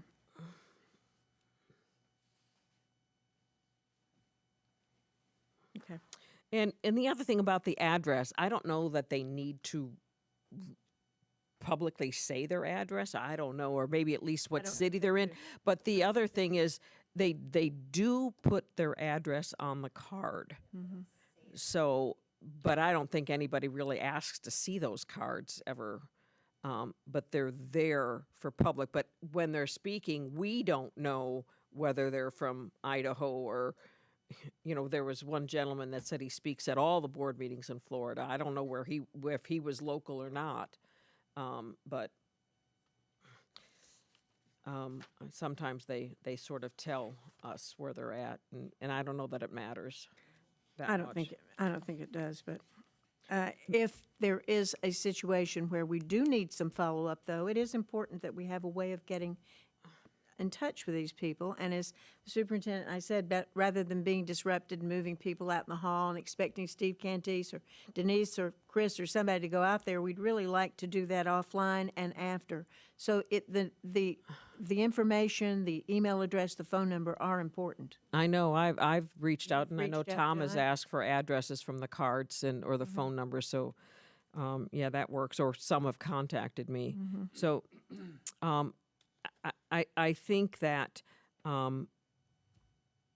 what I'd like to see is maybe some of those tweaks that we talked about, and if there's other changes that you'd like to see, because that's what we're supposed to be doing here. Let's change it to make it This is something called we can compromise. This is support. called let's look at it and decide what we're going to do. Let's if there's something in here that you can't abide by, well, what do you suggest? Let's rather than vote the whole thing up or down, if there's something in here that you'd like to discuss or like to make a change, let's talk about it, or let's offer an amendment or make some changes to it so that we can work together to get something that we can agree on. Because I think we all agree we want to have orderly meetings. Yes. And we want to be able to get past some of that disorderly stuff so that we can focus on the students. And, like, we know at least one student hears everything. And I think it'd be nice if we could dismiss that student after the agenda items are done. Well, as we know, when we had our people coming and speaking here and had our students sitting there, we had one child, a 16-year-old, crying, and we had to have them leave because they were so upset about what they were hearing from the podium. This is before Karen and before Tom were on the board. It was horrible. And so it comes and it goes. But, we really, for years, we didn't have anybody that came to speak. I mean, I like the fact that we do have interest. But when the interest is of a, not full community interest, that is of concern to me. And I do know a lot of people that have said, not coming there, too divisive. Tom? So I agree with Mrs. Brown that if there's input that all board members would like to see on these changes, because we all are on the same page of wanting more orderly meetings, now's the time to try and make that happen. I would like this to sort of wrap up and get to the point where it is advertised so that we can go on and focus on our students and instruction and all the things that we do well together. When is our next board meeting? Our next board meeting is the 18th. Our next workshop is the 13th. So we could conceive January. The new year. Yeah, we could conceivably workshop this on the 13th and put it on the 18th. But do we want to allow in a workshop? We do not normally allow any public input, and normally there usually is on a public hearing on a policy matter. You do get public input. When? I think what Shirley's talking about is there are in a board meeting, you open up to similar to almost how you do a hearing for the budget. So within the agenda, you would have a policy hearing for said policy inside the normal agenda. Why wouldn't we have that just as the regular point, and it would be an agenda item anyway? I'm not saying we one or don't the have other. that I on think- any other policy. Why would we? Well, that was her we don't, and point. I don't know if you've ever been to the FSBA policy forum. Yes, I have. But they talk about having public hearings on policy changes. Normally, when they're just something like what we've got a bunch of them to implement state laws. Although I would think even if we had a more robust discussion about those, people would find out what laws got passed. But the policies are our laws, and I know that there's a lot of boards that. And I think even in our policy, it says that we will continually review our policies, and we kind of don't. Well, if we get Neola in here and Yeah, start but we can't doing count on things more somebody else. regularly. It's something that we, as board members and job. the district, needs to buy into also, because those are our laws. I agree. I agree. Can I Certainly. Mr. McKinley. So question, since this is a change from the last time it was advertised, will we need to advertise again at the next board meeting? Yes. So then Yeah. it really wouldn't be approved until the February board meeting as an official policy, because we have to approve it to advertise in January, or would we approve it in January? As I understand what we're working on today is we're considering making a change to a policy that's been pushed into the advertising process, right? So at some point, the board's going to decide, okay, we have consensus on this group of decisions, and whether that comes from a workshop or by whatever means, the board will reach consensus. We'll have to re-advertise that particular policy, and then have a public hearing. All policies are passed via public hearing. So there could be a public hearing on this policy alone, or one or two others pulled out of the process, in addition to a big bunch. So it would be, the vote in January would be to advertise, and then it would be on the new business again right. for February for a final In a public hearing format. public hearing. I think since the other policy, the 221A or 222A, since we agreed to advertise it, and we aren't so much amending it as amending the underlying rule, I think we probably have to somehow address that and pull it. I mean, because it's hanging out there. We've advertised it, but aren't taking action on it. So I think something needs to be done with it. Well, I thought maybe it would require some additions or changes based on how we came up with what we were going to do with 2.22. This is not 2.22A, this is 2.22. 2.22A is still there, hanging but not addressed. And we would need to address that and look at that more closely. It's Well- more of a bylaws type thing. It's not Yeah. as specific. It does not have a lot of specifics in that policy itself. Could we also perhaps at the either at the 13th workshop, open it up for public comment, or have public comment on the January 18th regarding this before, I mean, because what I would hate to do is then have somebody come up with a public and then, oh, wait a minute, maybe we should listen to what that person is saying or those people are saying and make a change to the policy, then we have to re-advertise it. Because basically, we don't change the policy after we advertise it. I mean, so to have public comment on something we've already decided isn't really public comment.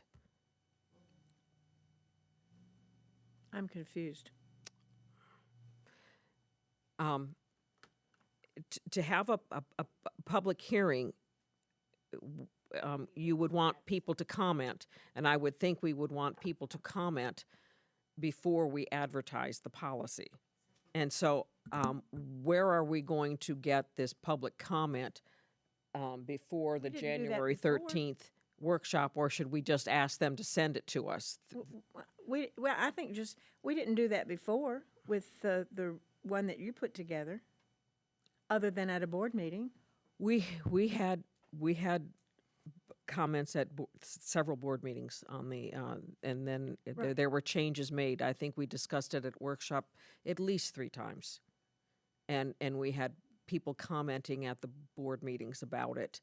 But if I just like we get public comment on the strategic plan, maybe we put it out there and say, okay, before we vote on it, that make the changes that you're looking at that we talked about today, and put it out there and tell people this is what we're going to discuss at our workshop on January 13th, and any public comment through the should be made through the public comments, so that we get public comments on it.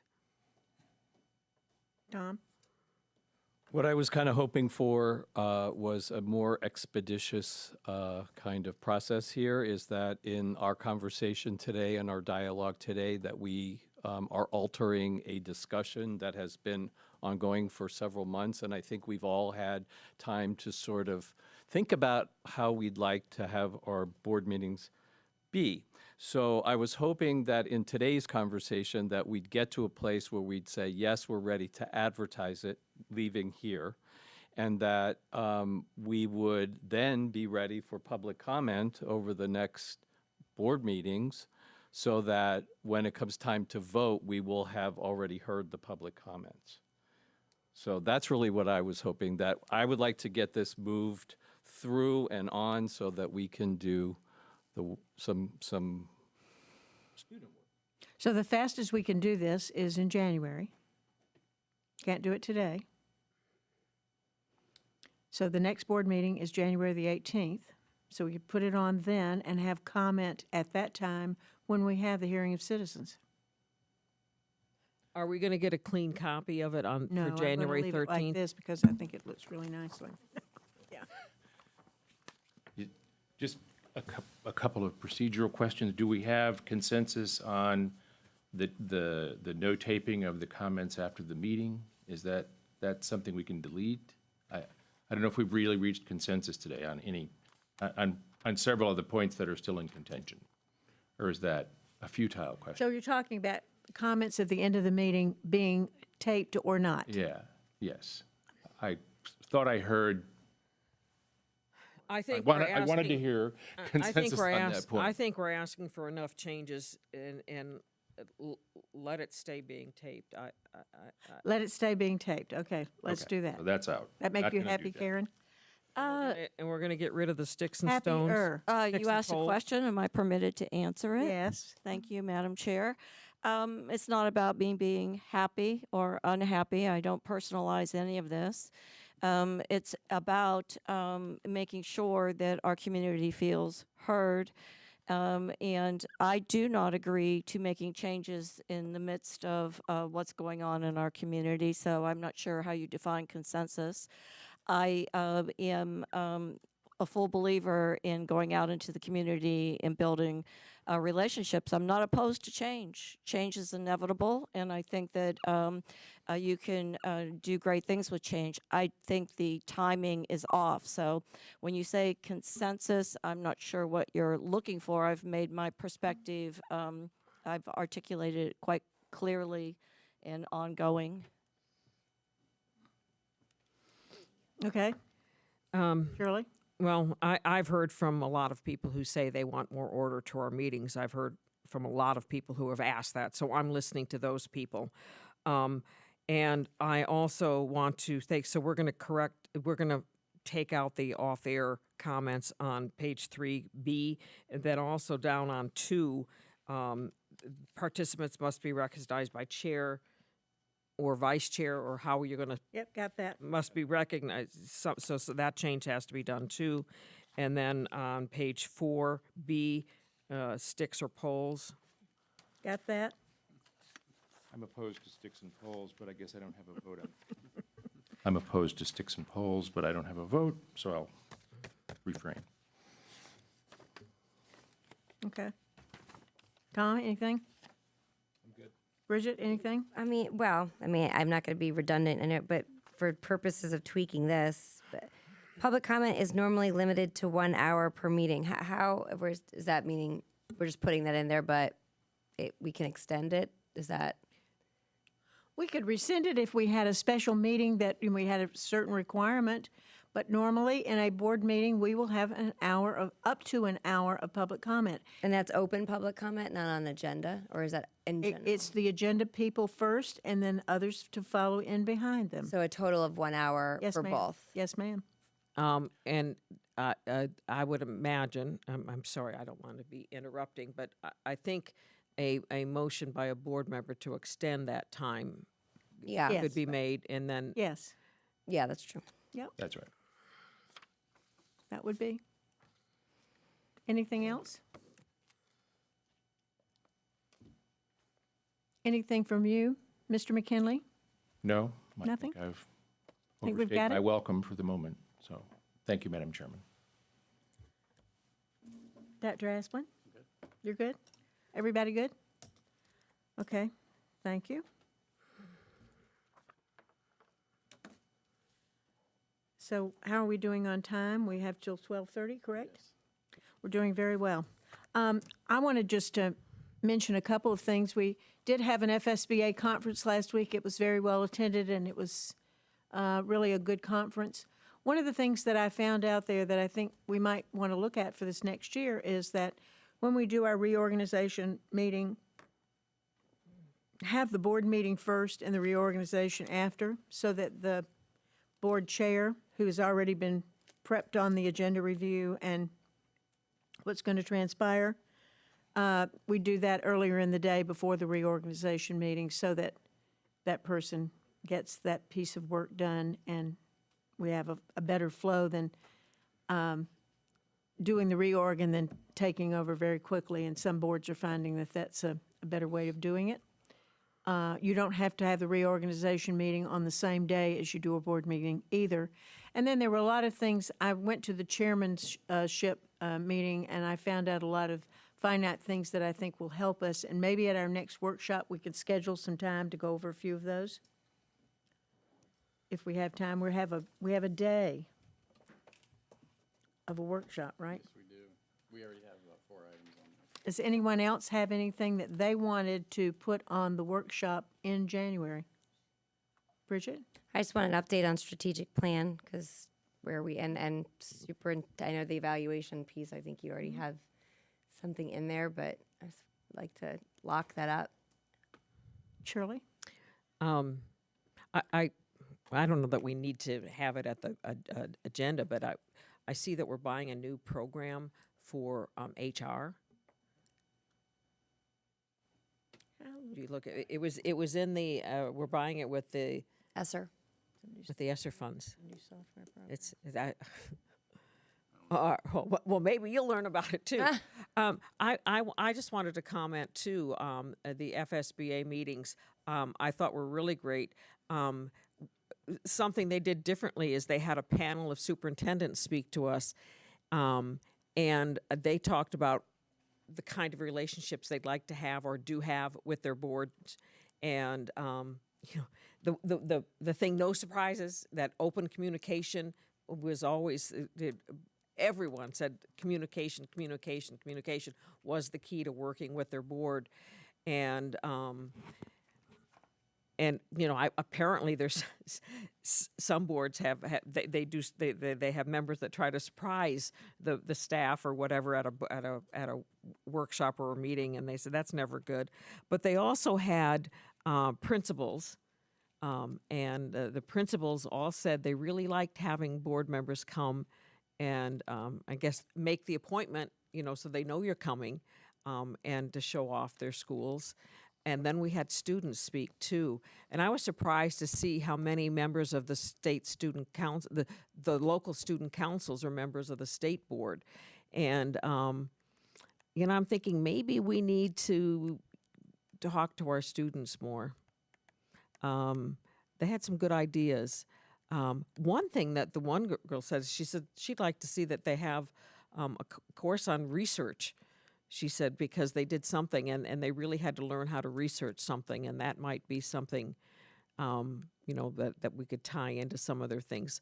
But it was interesting to hear the students' view, and we don't do that. I know we had those town halls, but I think those were kind of taken over by, the mask mandate and COVID and all of that. But I think it might be interesting to speak to a group of high school students or at the different schools and have a town hall or something at a school where we hear from the students and or the principals or whatever, because I don't think we get enough of that feedback back and forth. I thought it was a really good meeting as well. The superintendent of the year is Cam Patton from Collier County, who's, really a fabulous superintendent. And that was interesting. She was on the panel to hear her chat and to see other people that you don't see as often. The networking experiences that we had are really great because there's some terrific people there, superintendents, staff, school board members, and it was a really good experience for me. Karen? I believe Bridget is okay. next. Bridget? I just because we had extra time, which I feel like we don't, so good job, thank you. And not to be unfair to Mr. DeLeo or Mr. McKinley, but since there's the board together, I wanted to get a better sense of, since they both are here, if there's an opportunity to get a better sense of how that direction is going forward, mostly because I love having, a breadth of knowledge and different expertise, but I am thinking financially of how does that being set up. So is there an opportunity you could perhaps give us some awareness as to what this looks like going forward? Are we going to have 2 attorneys present? What's that financial impact to the district, et cetera? Sorry to spring this on you, but there's no other, we never have extra 20 minutes, so. That's great. I'm actually glad you raised the issue because I've tried to deal with that on one-on-ones, and I started to talk to Member Rose this afternoon. I'd called her and left a message last week, and I'm trying to, again, talk about this one-on-one. So let me begin by answering your first question, financial impact. So when Shoemaker was chosen as the firm that would handle legal matters for the school board, one of the things I told the board during that process was that we thought we could bolster our expertise in certain aspects of school board law and make us a better firm for you folks and do a better job. And so part of that process was going out and hiring someone like Mike McKinley. Mike McKinley has, 35, 40 years of legal experience, literally decades of doing this kind of work. He's a tremendous resource for, I think, this board. And so what we did is we went out and hired him. We were fortunate enough to be able to get him to join our firm. He did that. And so what I have tried generally to do with the board is to change a bit of a mindset. The mindset had been for 25 years with this board that we have one school board lawyer, and that one school board lawyer does everything for us. And for 25 years, Art did precisely that, and he did an amazing job. But while he was there for 25 years, this giant billion-dollar public entity grew up around him. And so when Shoemaker came in and looked at the situation, we saw that there were a whole bunch of issues that needed to be addressed that were natural in a situation of that type. And so the first phase was sort of getting our hands and arms around that issue. And so we have sort of made various initiatives. We've taken a look at policies, taken a look at HR, taken a look at ESE, some other things that were sort of obvious places for us to take a look. And so that whole process has been going on. Patrick was originally the person who I put forward as the primary individual who would be the individual to interface with the school board because of his vast public sector experience and for a whole bunch of other reasons. And Patrick is terrific. He's a great lawyer. He is serving the school board ably here every day, dealing with school board issues. But there was a desire for him not to be on the dais because of an issue that arose. And so we accepted that decision by the chair, which I read about in the newspaper, as you will recall. So what we did was we responded to that by having me jump into that breach and deal with the board in this way that I am now. In my view, the best, my job is to help to manage the legal services that this board gets. And so the way I do that is I have decades of experience in managing clients, large clients, and legal services. And so what I want to do is have more than one individual who can serve the needs of this board. So there's redundancy. And frankly, it's really too much for one person. We also have all of the specialists who handle the different matters for the board. So we've taken litigation specialists who handle litigation. We have real estate professionals who handle real estate matters on down the line, and that's one of the values of a large firm. And we do it all at the agreed rates. So having said all that, let me back up and answer your question. There isn't any charge to the school board for Mike's presence today.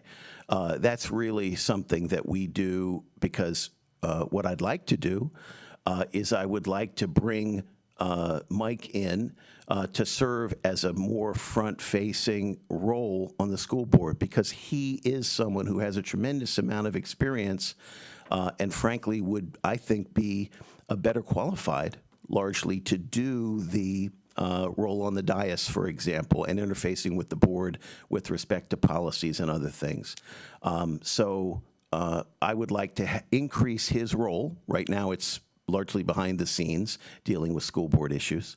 I'd like to increase his role so that he is able to attend public meetings and do other things to better serve this board. And so I was in the process of, and have been in the process of having conversations with various board members one-on-one about the sort of broad plans which are really targeted toward next year. When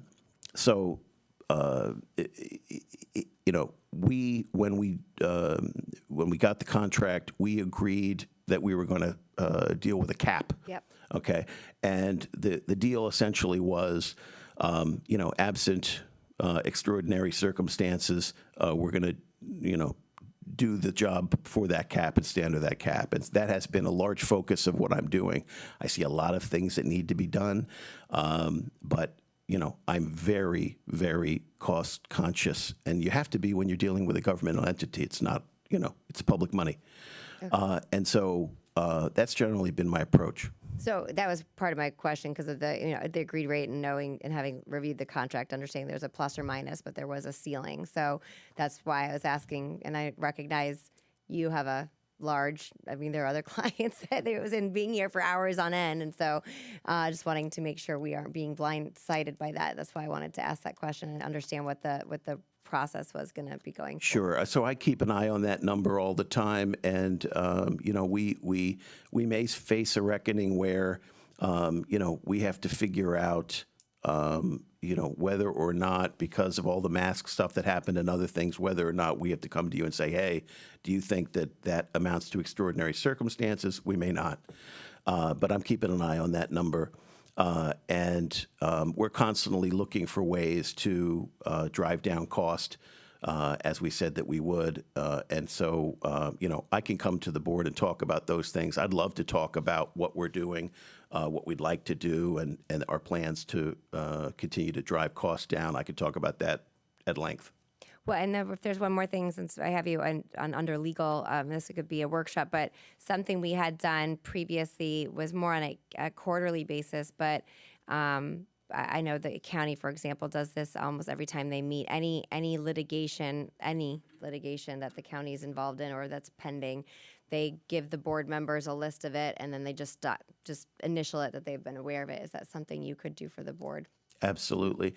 Anything you folks want in terms of reporting, there's a process I find with an institutional client where, you have what's been done historically, and here it's typically been a memo, quarterly or otherwise, and what was occurring was you were getting a memo, but that memo was not complete. It didn't cover all the litigation that's being handled by this district. In fact, it was a fraction of the total litigation. So what we started doing was the last memo that we sent to you was all of the litigation. It included ESE. It included the stuff that is being done through risk management. It included, all the litigation. At the end of the day, you need someone who is a legal counsel who is managing, doesn't have to be hands-on, but they have to be the person who monitors and manages litigation for your district. And so, that's what's required to have, for example, non-lawyers managing significant litigation is just a bad idea. To have non-lawyers hiring and reviewing bills and other things that are appropriate for a lawyer is not a good idea. When a non-lawyer looks at a bill, for example, they have no reference for knowing whether they've been overcharged or not. And I'll give you a quick example. We had a bill recently from a legal vendor, a litigation vendor, on a significant case for the district. They charged 31 hours for a mediation summary. Okay, mediation summary is a thing we do as lawyers, litigators all the time. Essentially, what you're doing is you're writing out a little summary for the mediator before the mediation occurs. Yeah. This was 6 pages, okay? And, the rates being charged was a lot of money, okay? And so, a layperson, a non-lawyer looks at that. They have no idea what a mediation statement should cost.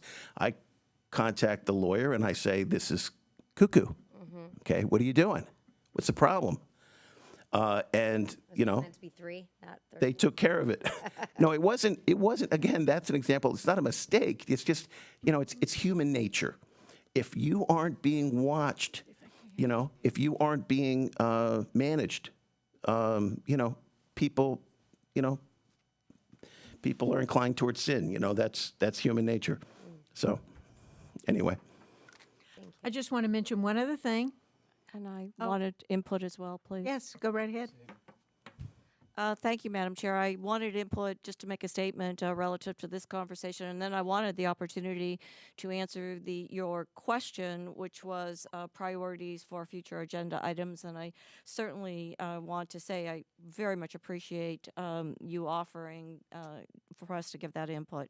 I wanted to say that relative to legal firms and attorneys, that we are finishing the first semester of our school year, and I feel like we're juggling attorneys. We're on our third visible attorney to represent our district on the board in workshops and dais. At least that's what I believe is going on. And for the record, I do not have any messages from you that you called me. I'm not denying that you did or didn't. I don't have those. So it leaves me with a third attorney sitting in a workshop and having no idea.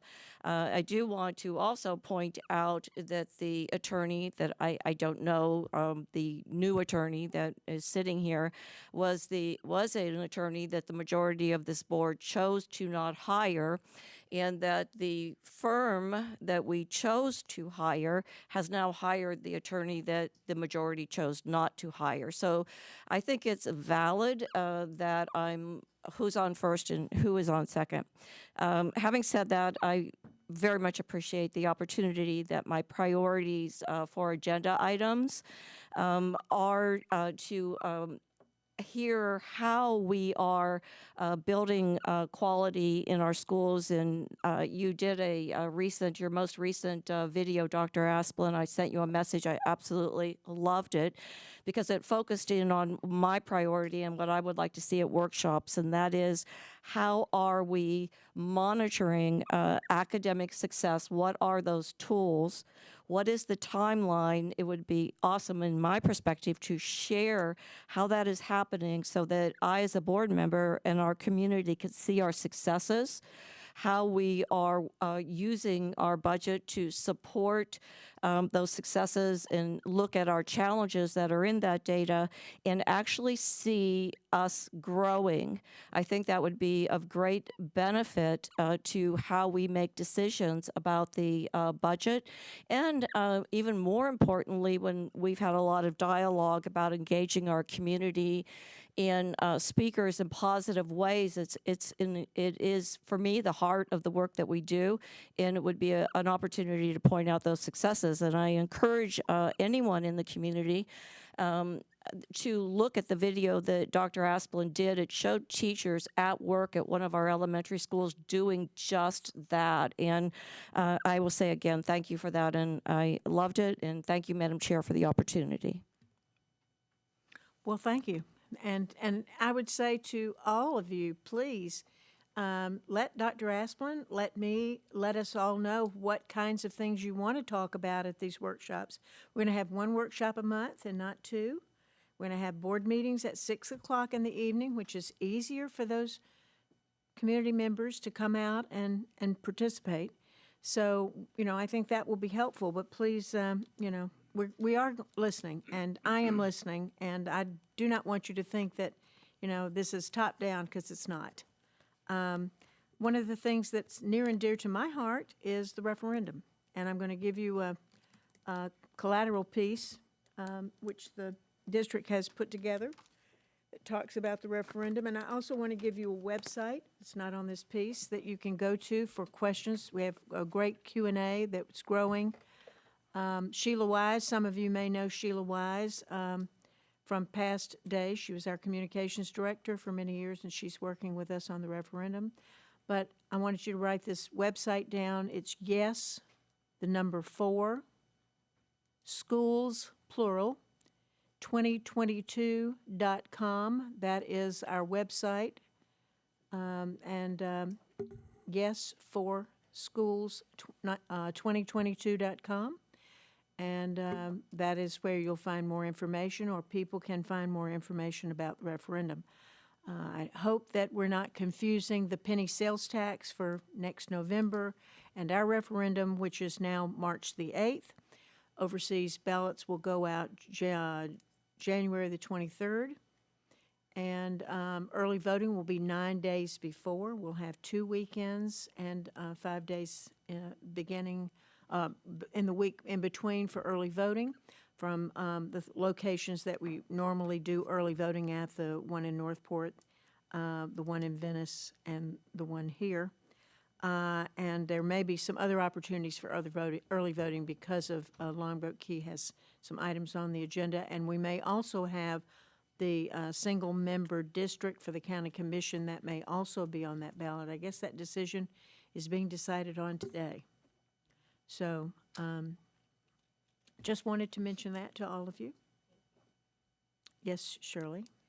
I think this is great. We need to keep working for the referendum and how those are doing. But we were talking about things that where we went to. One of the other things that I went to was the Excellence in Education. I think it's Jeb Bush's group.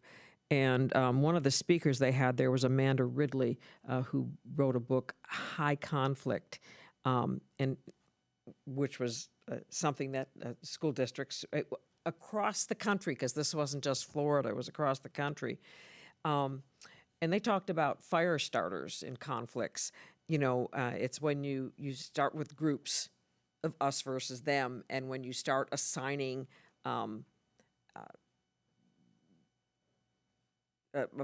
points to them, like, oh, they're Marxist, they're conservative, they're, you know, pro-Trumpers, they're pro-Biden. You know, when they start doing those things and start saying everybody in those groups are this or that rather than down it.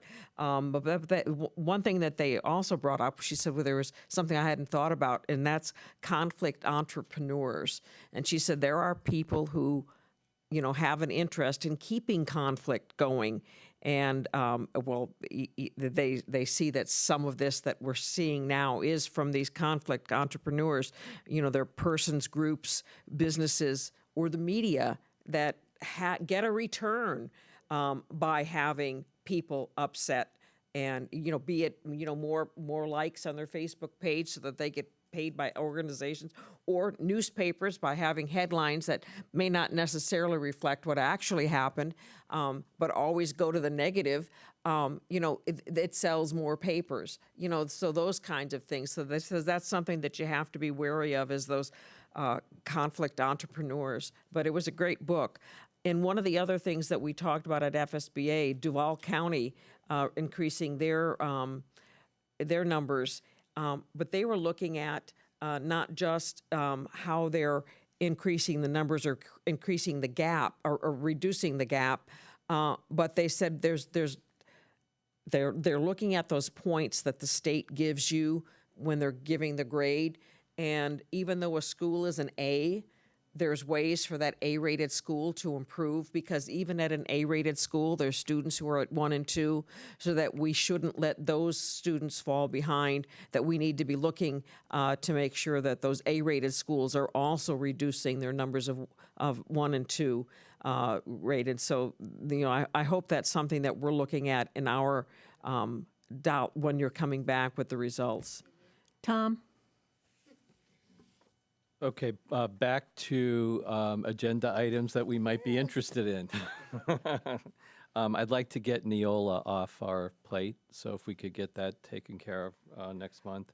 And in what Mrs. Brown just said, as did Ms. Rose allude to, I sat in on a FSBA breakout room where the workshops of a particular school board had a system of looking at dashboards. This month we do this dashboard, this month we do that dashboard, and it's not just about how well might we be doing. It literally goes from month to month to month to month, and then the staff knows who's presenting what when, and we can slip in, you know, the iReadies when they come up, and the new accountability that the state's working on for us, so that all that can be slipped in, but that we're actually looking at things that are monitoring our achievement gap, looking at those folks that, the things that we talked about in the ICP and the ESSA plan today, that I'd like to see that connected to the strategic plan, one of those 5 goals every month, and any of the dashboards that are connected to that, so that we're systematically looking at our improvement. I think we can become the best ESE department in the whole state. I think we can be the best school district in the whole state, but we really have to stay on top of those numbers and drive it from us to the district. We should be demanding those numbers. So those are the 2 things that I would like to see. Thank you. Great opportunities. Bridget?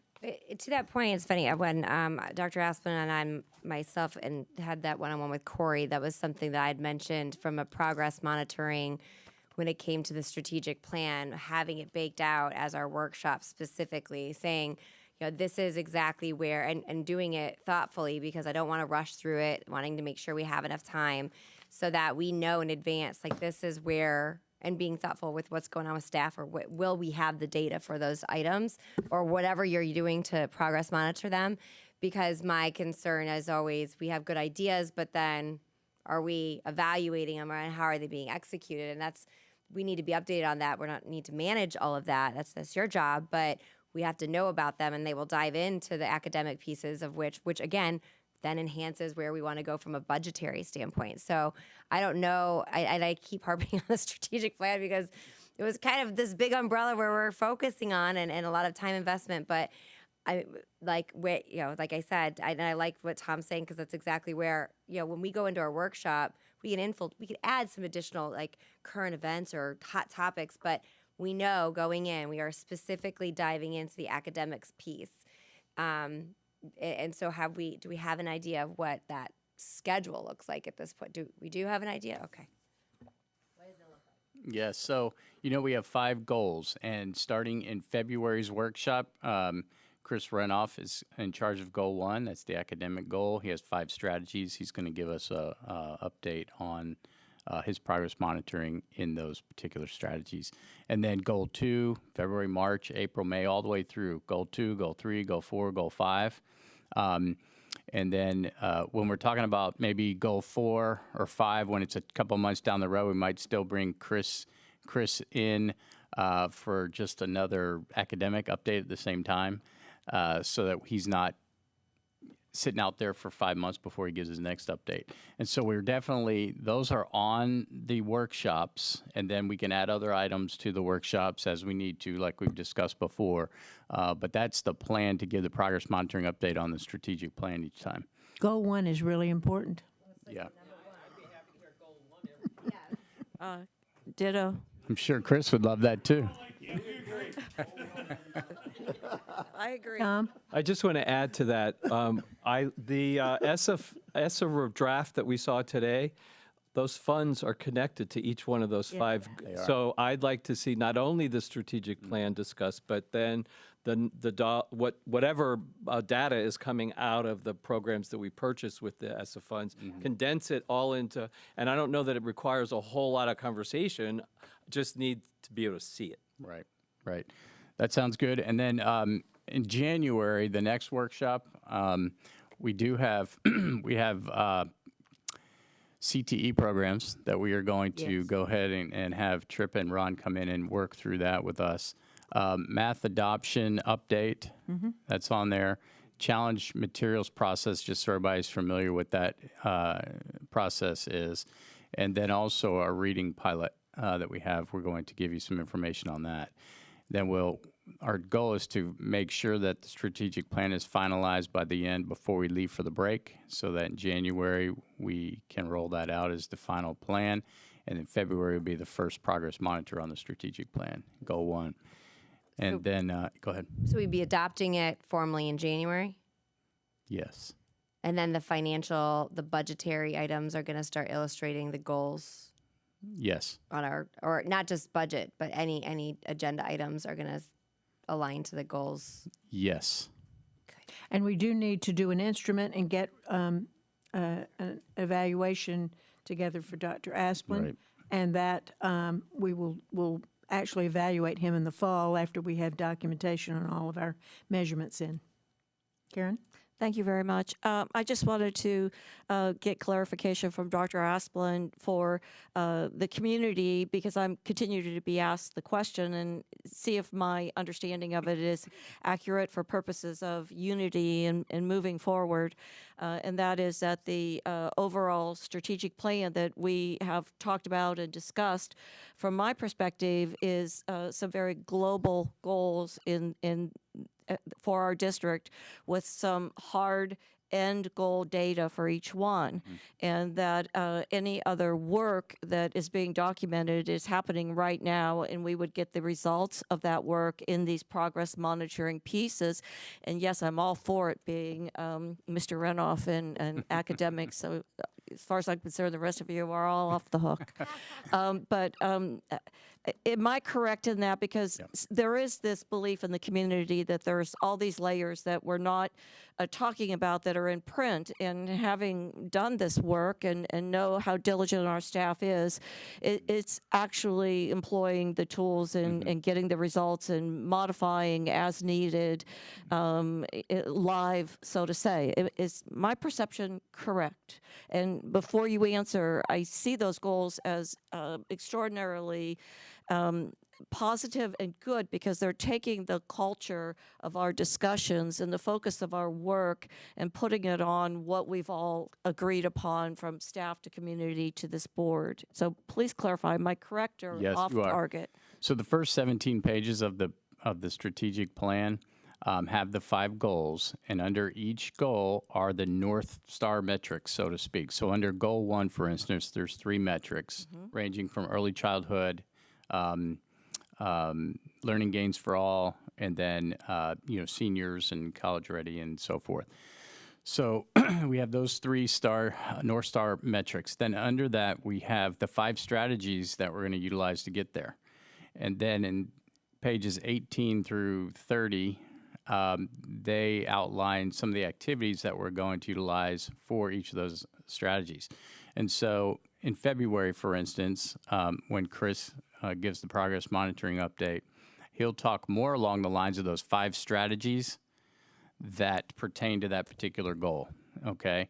And then at the end of the year, come August, when we get to the FSA data, that's really going to help us with those 3 North Star metrics that we'll be able to see. But the progress monitoring is going to be more about those 5 strategies as we move along. So there are no other documents anywhere that aren't visible to us as board members or the public. That's what I want to affirm, and I think that is okay, because if indeed that's the case, which is what I hear you saying, we have really focused our overall goals in our staff, and our teachers and parents are involved in that day-to-day work. Yes. Am I correct? You're correct. Thank you.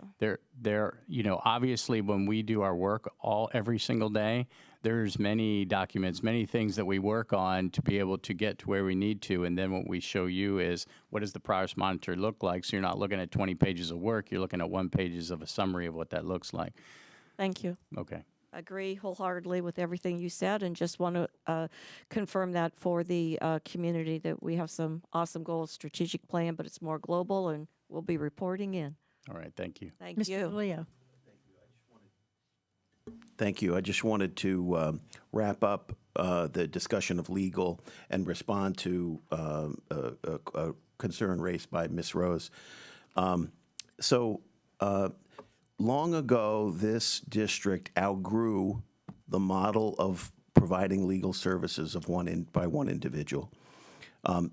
You have retained a firm to provide legal services, and part of our job, my job in particular, in terms of managing those legal services, is to respond to your needs and constantly improve the way we do that and to make it cheaper. And so what I'm really explaining is I'm responding to this board's communication to me about what you want. So this isn't about my decision to do X or Y. It's me responding to specific requests from the board and providing exactly what the board asked me to do. So I guess the way to deal with that in the future is, I'm going to try very hard to constantly communicate with individual board members and take your temperature. But please, please, if you have any concern, issue, large or small, about legal services, please come to me, and we'll resolve it immediately. For clarification, it wasn't a concern, nor did I intend to state it as such. It was an observation. Okay, I appreciate that. Anything else? No, you don't have anything else, do you? On that same issue, I don't believe that you were involved when we were hiring the new attorney, but there was a concern. It wasn't because of Mr. McKinley's abilities. It was because we were concerned that he was a one-man firm, and those concerns aren't because we. I don't know what everyone else felt, but I thought he knew. I thought he was terrific, and I still do. The issues, but we had concerns that him being just a one-man firm. That was the concern. Why I didn't choose him. Now he's just an added resource for the board to use as it desires. And he's terrific because he does know a lot. He's been doing schools for a very long time. And he went to the University of Florida Law School, too, so that helps. Can I say one more thing? What? Can I say one more thing? Yes, you can say many. Say many. I'm sorry. I just wanted to, Shirley, you had mentioned HR and spending dollars, and now I know what that was. We set aside some dollars to look at application and hiring software because we're trying to enhance that the best we can so that we don't spend a lot of time in the hiring process and onboarding process. All that. So we're looking at other software to see if there's something out there that's better. Doesn't mean we're going to spend the money, but we set it aside just in case there is something out there. Thank you. Thank you all. This has been a good meeting. We had some time to chat for a change, and I hope we'll continue to do that. Thank you, Mr. DeLeo. We'll now adjourn, and we will have a board meeting at 3 p.m. this afternoon. Thank you.